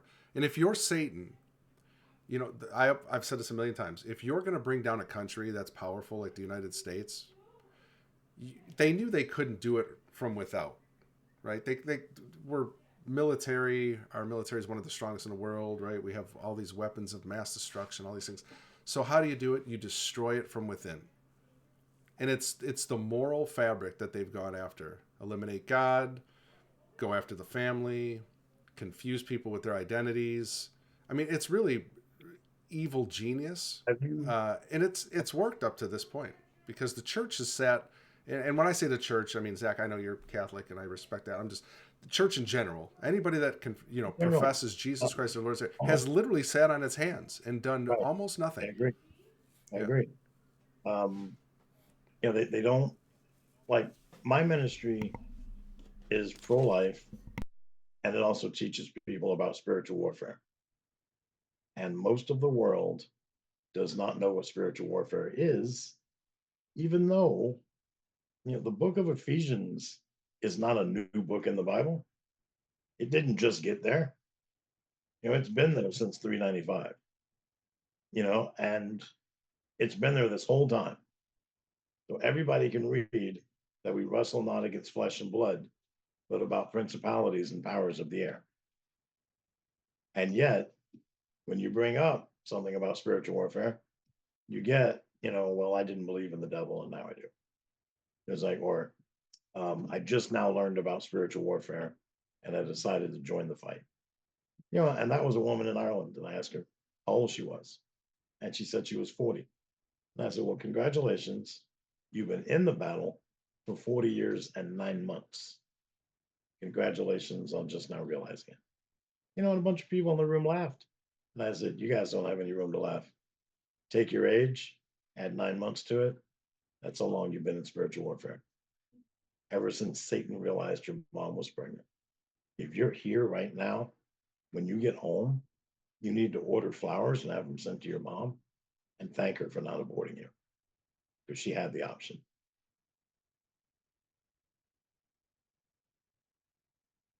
It's a hard truth, but we've had a Holocaust going on for 50 years, 50 whatever years until they, abolished it, as they say. But we know each state, it's up to the states now, right, to do something about it. And not many of them are doing things. I mean, there's a few that have stood up. But in general, we've had a Holocaust going on for 50 plus years.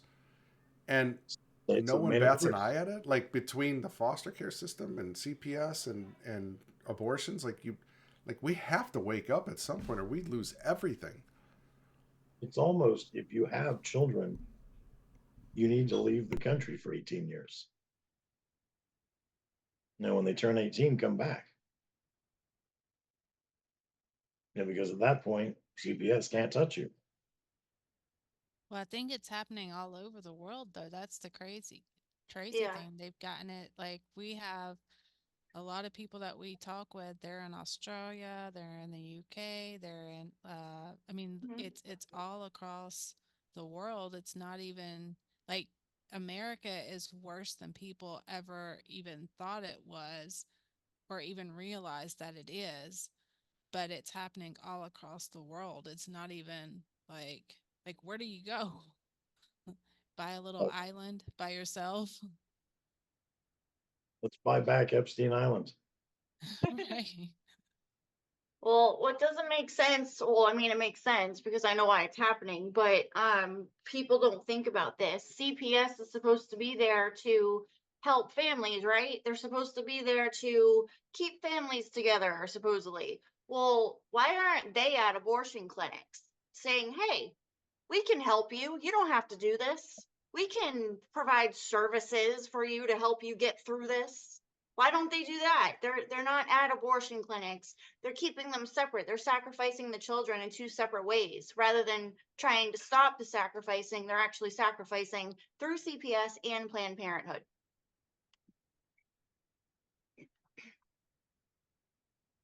Yep.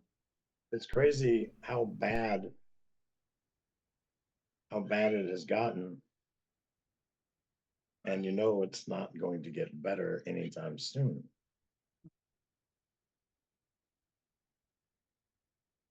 Well, let me add something to that, Zach. I'm an eternal optimist. I believe we are part of a generation that's going to tear down this Babylonian system. I really believe that. I believe the Lord has shown me that, and I know the girls are on the same page with me. We are we're up against it. I'll tell you that.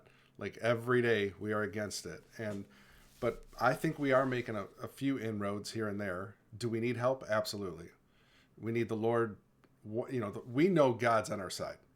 Like we know that 100%. Of course he is, because he stands up for children. And so we're just going to keep pushing along every day. We're going to stay in our lanes with the gifts and talents he's given each of us to do what we're called to do.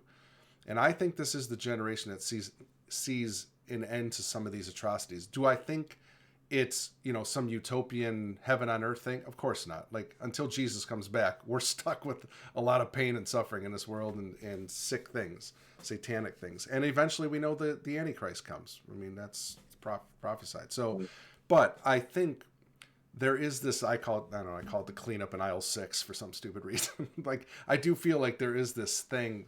He's granting us in his mercy and grace an extended period of time to really, I think, for the body of Christ in general. He's coming for a church without spot or wrinkle, and I think this is part of that process, where he's extending his hand of mercy once again to the people that are calling on him and repenting and saying, you know what, we want justice and we want righteousness, and I think this might be the curtain call. This might be the last time that happens, a Red Sea moment for future generations. And how many more generations follow, I have no idea. Maybe it's 1, 2, 3, 4. I don't know. That's in God's hands, and no one knows the day or the hour. But I do believe, I just have known this for a long time, deep down inside. Like we are a generation we're going to do some great things through him, and he's going to get all the glory for it, not us.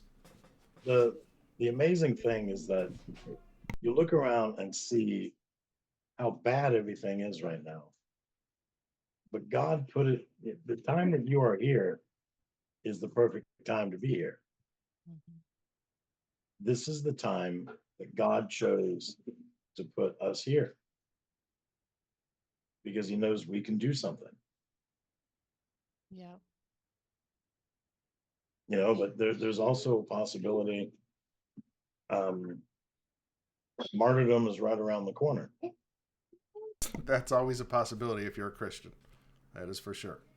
Right. And it happens so much now. If you haven't cried enough on a certain day, watch. It's either Through the Eyes of the Devil or Through the Eyes of Satan.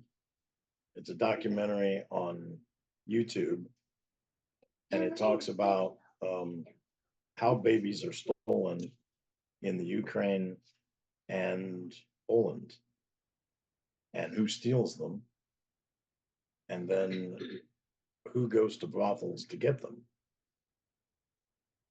And it's Muslims. That's all they talked about was Muslims go to these brothels. The brothel is for age 0 to 3, 3 to 9, 9 to 13. By 13, these girls usually die, or they traffic their organs, or they take all their organs out, stuff their body with cocaine, and traffic drugs. Also, by the time you're 13 years old, if you've been a prostitute this whole time, you're considered an adult prostitute now. Some of these girls, young girls, are on the video screen. They film them doing these things, and they're trying to kill themselves on the screen. And those are the most popular videos. If you've cried enough on that day, don't watch it, because it's rough. But when you see the stuff that happens in other countries, what makes it rough to me was that 800,000 people in my country were looking up those scenes. And now those scenes are available. And the people that are doing it in Poland and in the Ukraine, the United States, wish they could go there and do that. You know, it's not some far out fantasy land, and this stuff isn't happening anywhere. It is happening. You know, I'm blown away. I did a talk in Kansas about a year ago, and maybe it was a little more than a year ago. Go back to when Sound of Freedom came out. It was 8 months before that. And I did a talk, it was about my life. And I spent a lot of time talking about human trafficking and child prostitution and child pornography. I did the rest of my talk. And then the woman that hosted me said, the Protestants had a problem with you talking about Mary. And we told them, well, if you didn't talk about Mary, you couldn't tell about his conversion. And they're like, okay. And then the Catholics had a problem with me talking about human trafficking and child prostitution and child pornography because they don't believe it happens. Why am I making up all these lies? Why am I talking about stuff that's not real? And then 8 months later, Sound of Freedom came out and they all went and saw it and invited me back because apparently I was telling the truth. I was like, I don't understand. How can you be alive in this world and not know that human trafficking takes place? It's through every system that we have. The Right. prison system, the CPS system. If you look at Medicare and Medicaid, any system that we have in place, it's trafficking. I think we talked about this the last time. In foster care, they do human trafficking and sex trafficking. Human trafficking through the contracts that they have set up because they have to meet a quota in order to get the funding. And then 88% of sex trafficking victims come from the foster care, and that's through the group homes, foster homes, through CPS. And then if you look at the prisons, it's the same thing. It's on a quota basis where you meet a quota in order to get funding. And a lot of these are nonprofits. And then you look at Medicare and Medicaid, that the foster system, it pays for all the kids' psychotropic medication. Um, in the elderly, Medicare does medication the same way as it does in Medicaid and foster care. So it's the same thing with the pharmaceutical is benefiting in the same, and they use the same medications for the elderly and then for the kids. It's different, but they use the same combinations. And then it's all coming from Social Security, which is basically Americans.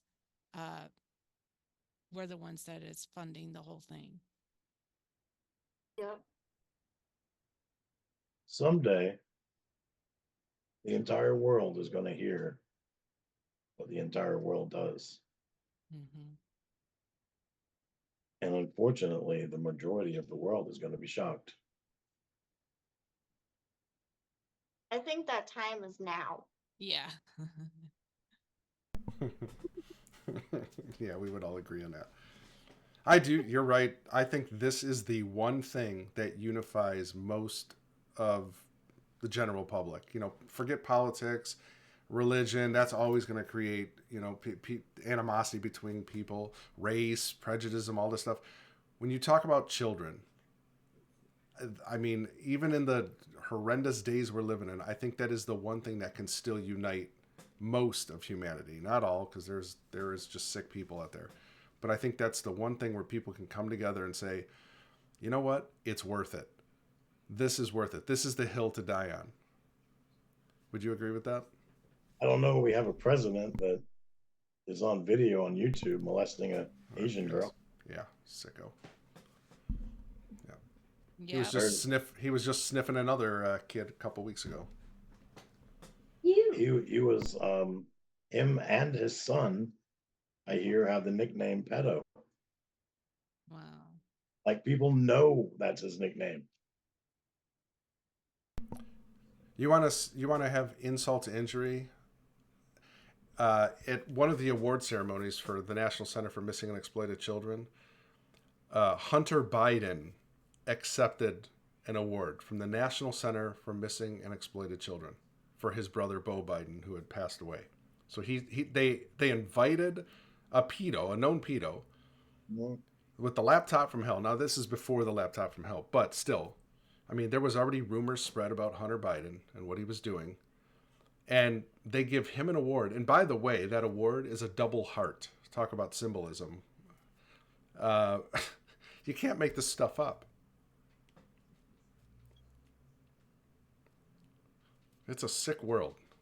I mean, honestly, like we talk about this all the time, obviously, because that's what this show's about. But I got to tell you, there is days I myself personally, and I don't know about the girls, I can't speak for them, but I lay my head on a pillow and I think, oh my gosh, this is real. Like, this is really happening in this world, and we've allowed it. Like, and no one, I just can't believe there's not enough people at this point to stand up and say, let's end the nonsense. It's time to stop it. Like, you would think there'd just be an uproar with people, but you're never going to get it in the fake news, right? They're just not going to tell you what's going on. You're not going to know all this stuff unless you come to a little podcast like this.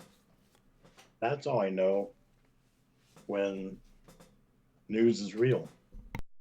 When the Democrats decry fake news, I know they're telling the truth.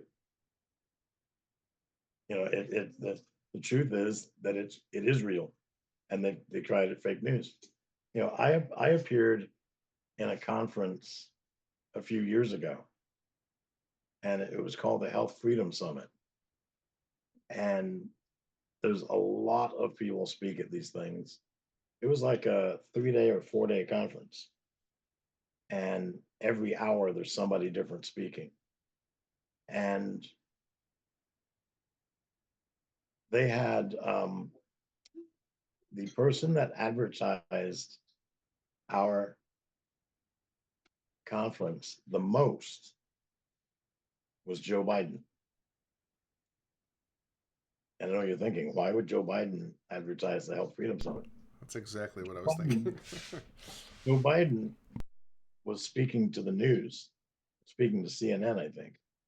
And he said the greatest source of misinformation and fake news is the Health Freedom Summit. And they saved that clip and put it on their channel to advertise. I think everybody that liked Donald Trump, we had over 100,000 people at our conference. And the reason that um, Joe Biden said that is because the previous year, Jim Caviezel spoke, and he spoke about human trafficking and adrenochrome at the Health Freedom Summit, and it was because he had been in the movie The Sound of Freedom, but nobody had seen The Sound of Freedom yet, so nobody knew what it was about. And then he came out and talked about sex trafficking, human trafficking, and adrenochrome. And Joe Biden comes out and says, fake news. None of that's real. None of that's happening. And everybody wanted to know what he's referring to. So we had the biggest Health Freedom Summit of all time.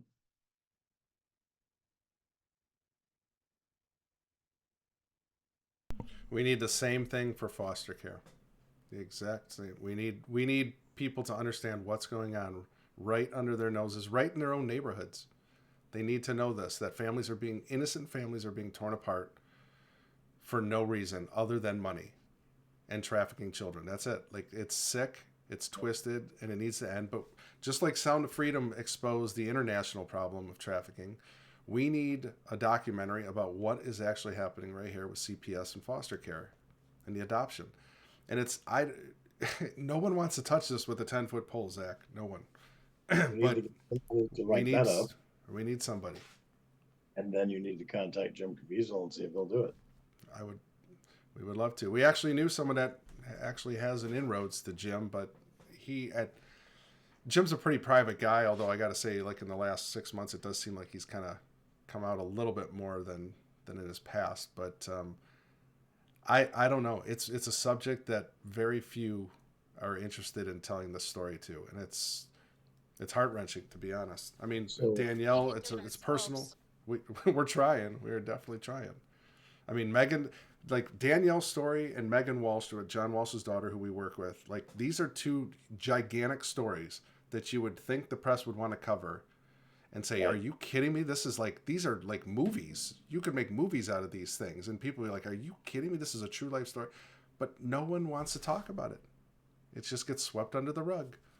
And then you And it, should also talk to Tony Robbins because he helped sponsor a lot of the events, paid for with his own money hmm, to take people over to foreign countries and rescue children. yeah, like we'd love to see somebody rescue children right here in America. Kids that are taken Well, right out of this system that's disgusting. I get so mad, Zach. Like I'm literally trying to bite my tongue on. There's some. I can go well, on a the rant for thing about an about hour, but Sorry. The thing about CPS is that you can't just send in a rescue team. That's the hardest part. Like, they're the most difficult kidnapper because you can know where the child is, you can know who has them, and you cannot send in a rescue team because if you do, then you're arrested and you're that's thrown right. in jail. So literally, you can watch your child from somewhere else being abused and do nothing about it, and you can't send anybody in there. That's the worst part. To me, they're worse than people that kidnap kids off the streets because then at least you can send in a rescue team and you can rescue those kids. But we know where a lot of the kids are and we know who has them, and we can't go in and get them. Yeah, and then when anybody tries to, or if you even talk about doing it, you end up in jail with false charges for conspiring to kidnap your own child. So they really have the whole entire system set up like a well-oiled machine. Like they've been doing this for a long time and it's been pre-planned in advance. Yeah, like the So Amber Alerts we've discovered are basically parents that were visiting with their kids, and they just got finally fed up with CPS and they took off with their kids. So then they do an Amber Alert. That's what they're using, the Amber Alert, to say that the kids are kidnapped. The parents are frustrated and they have nowhere to go because the judges, the attorneys, the social workers, and everyone is in on it, and so they take off with the kid, and then they do an Amber Alert. They arrest the family, they arrest the parents, and they put out a news thing that says what horrible parents these people are, and then they take their kids and they're never allowed to see them. Hmm.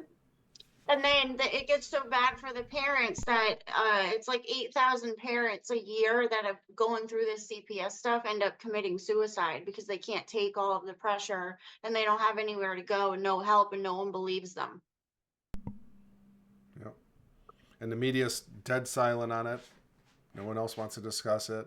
And then you've got the CPS thing. This is the thing that's really sick, is that it's being funded by us. We're helping Yep. fund this thing. All of us. We're all contributing to it every day, every year. It's billions and billions of dollars in states' budgets, and yet it's a blind eye. And no politician wants to touch it. Why? Because they're all benefiting from it.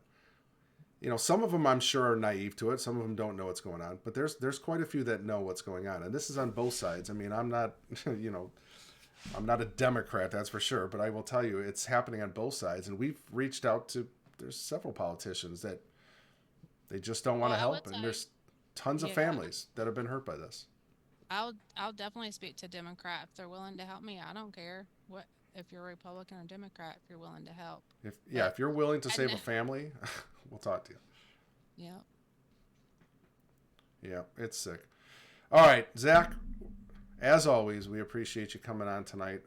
Just lots of great information. We always appreciate you. You're always welcome back, that's for sure. And we've reached 3 hours and 10 minutes, so it's another long. I knew this one was going to go long. We're not expecting that. No. We could easily go another hour. There's so much I want to ask personally, and I asked you a bunch of stuff, but I felt like a little kid in a candy store tonight. Like, I get to ask him this and this. And that.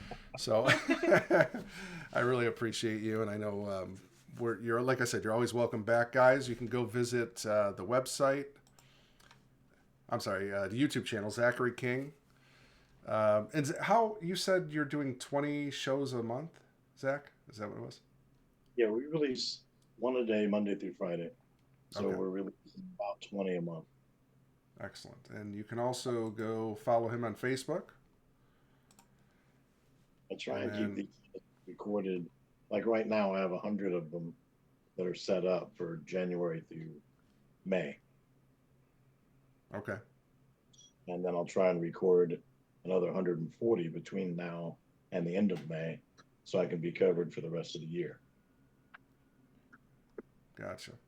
And you can also go to the website, allsaintsministry.org. Lots of good information there. And people, if they need to reach out and speak with you or maybe have you on their own podcast, can they do that right there at the website? Yeah, my contacts page is my email address and my phone number. But if you don't want to look through all that and you made it this far into this video, 802-578-6554 is my phone number. It goes directly to my phone. And when it rings, I answer it. My email address is mysticforgod@yahoo.com. My email address or my website is allsaintsministry.org. Yes, Excellent. and Zachary has been so helpful. I've called you quite a bit on a lot of different things. And actually, I think Danielle and I will probably call you one day. I'll ask you what's a good day that we can call and talk to you. Yeah, because I have a couple of other things I need to talk to you about separate from what we talked about tonight off air. But Right.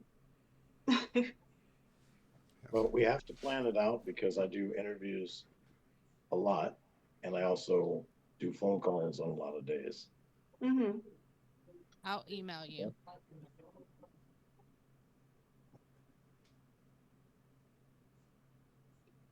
Oh, did we lose? Oh, I thought you froze up there for a second. Okay, good. I thought the Zoom gave out. All right, Zach. Well, thank you again so much for coming on. We appreciate you as always. Guys over there on Rumble, lots of lurkers tonight on Rumble. Thank you so much for watching. If you guys can hit that thumbs up on your way out, that would be amazing because we're starting to hit the algorithms. We're starting to get in that groove there. We're kind of getting in the sweet spot. So we really need your help if you guys can do that. If you enjoyed what you heard tonight or learned anything, please go ahead and hit that thumbs up.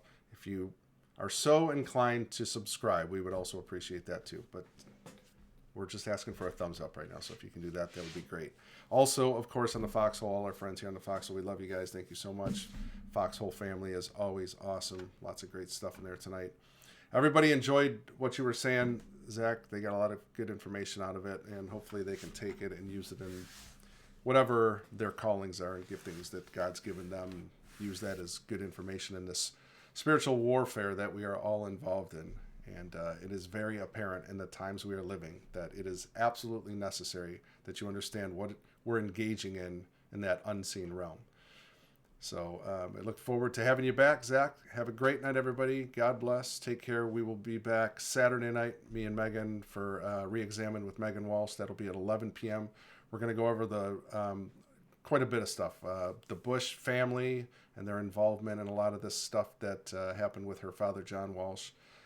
Also, we're going to discuss a few other tidbits of information that Lindsay has dug up that's I think you're going to find very interesting. So we will see you Saturday night, 11 p.m. Eastern Standard Time. Have a great night. God bless. Ladies, thanks as always. Go visit Rescue the Fosters. Wait, when's the website going to be available? I'm hoping it's going to be available by next week. Okay, I am cool. almost there. And She's working hard. I had no idea I could put together a website, but I'm excited.